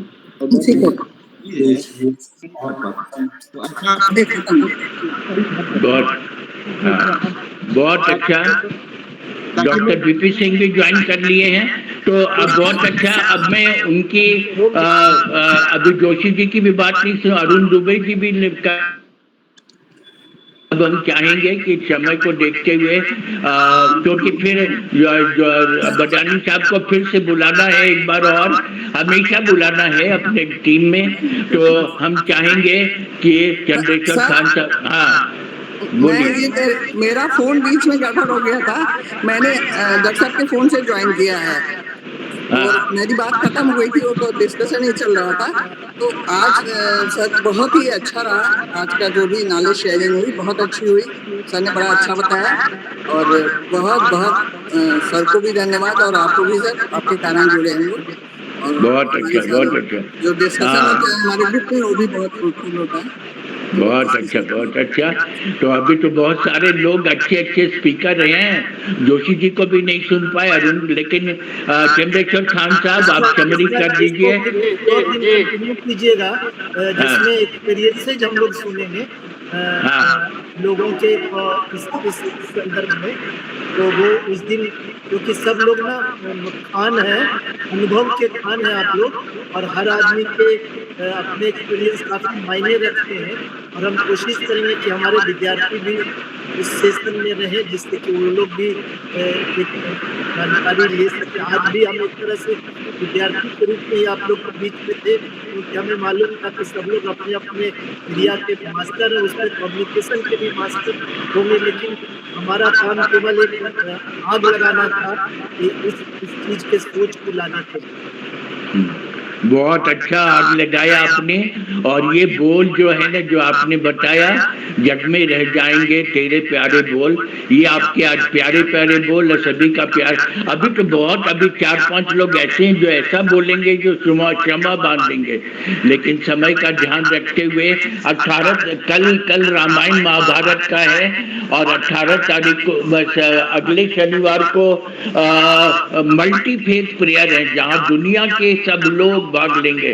अफ्रीका, लंदन, अमेरिका, इंडिया के सब भाग से लोग भाग लेंगे और 2-2 मिनट का भजन करेंगे। उसमें हम सब लोगों को कहेंगे सब लोग शामिल होइएगा for the peace of universe.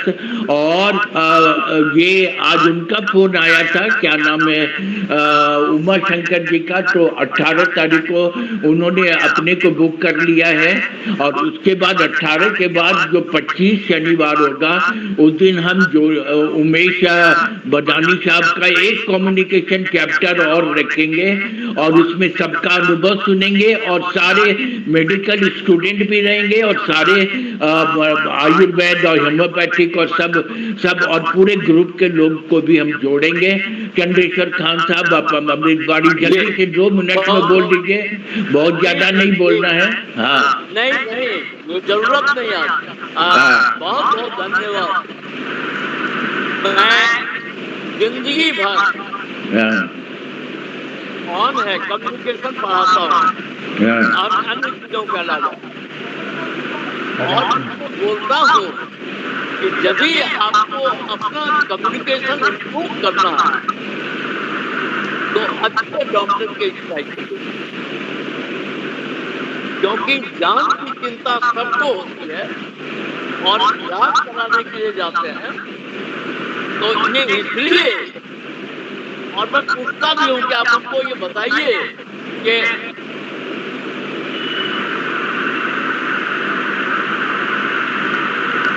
जो 5W1H रोड है, 5 वाइफ एंड 1 हस्बैंड रोड, वो 1H जो है वो तो वो जाने कि कैसे करेंगे, लेकिन उससे पहले जो 5W है, जितना बढ़िया से डॉक्टर लोग पूछते हैं, कम्युनिकेट करते हैं कि क्या हुआ, कब हुआ, दर्द है तो हम लोग दर्द है तो दर्द है, लेकिन डॉक्टर पूछेंगे दर्द कहाँ है, दर्द कब होता है, और वो वाई अपने पास में रख लेते हैं।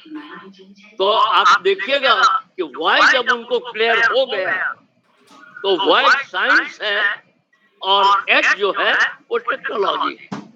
लेकिन ये आता है आगे के 4W से, गुड कम्युनिकेशन से, कि उसी में फीडबैक भी छुपा हुआ है। आज मैं अधिक समय नहीं लूंगा, आभार व्यक्त करूंगा कि जो हमारे लिए भाग लेते हैं, कितना सोचते हैं और कितना सोच करके, समझ करके उन चीजों को जो प्रस्तुत किया गया, प्रस्तुतिकरण किया गया। तो अमिताभ जी अमृत वाणी बोलते हैं, तो जहां मृत नहीं वो अमृत, और वो डॉक्टर देते हैं, इसीलिए जग में रह जाएंगे प्यारे तेरे वो। और और दोनों में कम्युनिकेशन छुपा हुआ है। तो हमारा कम्युनिकेशन फीलिंग है या हमारा कम्युनिकेशन फीलिंग है, जो उन्होंने एम्पैथी के माध्यम से बताया। Empathy feeling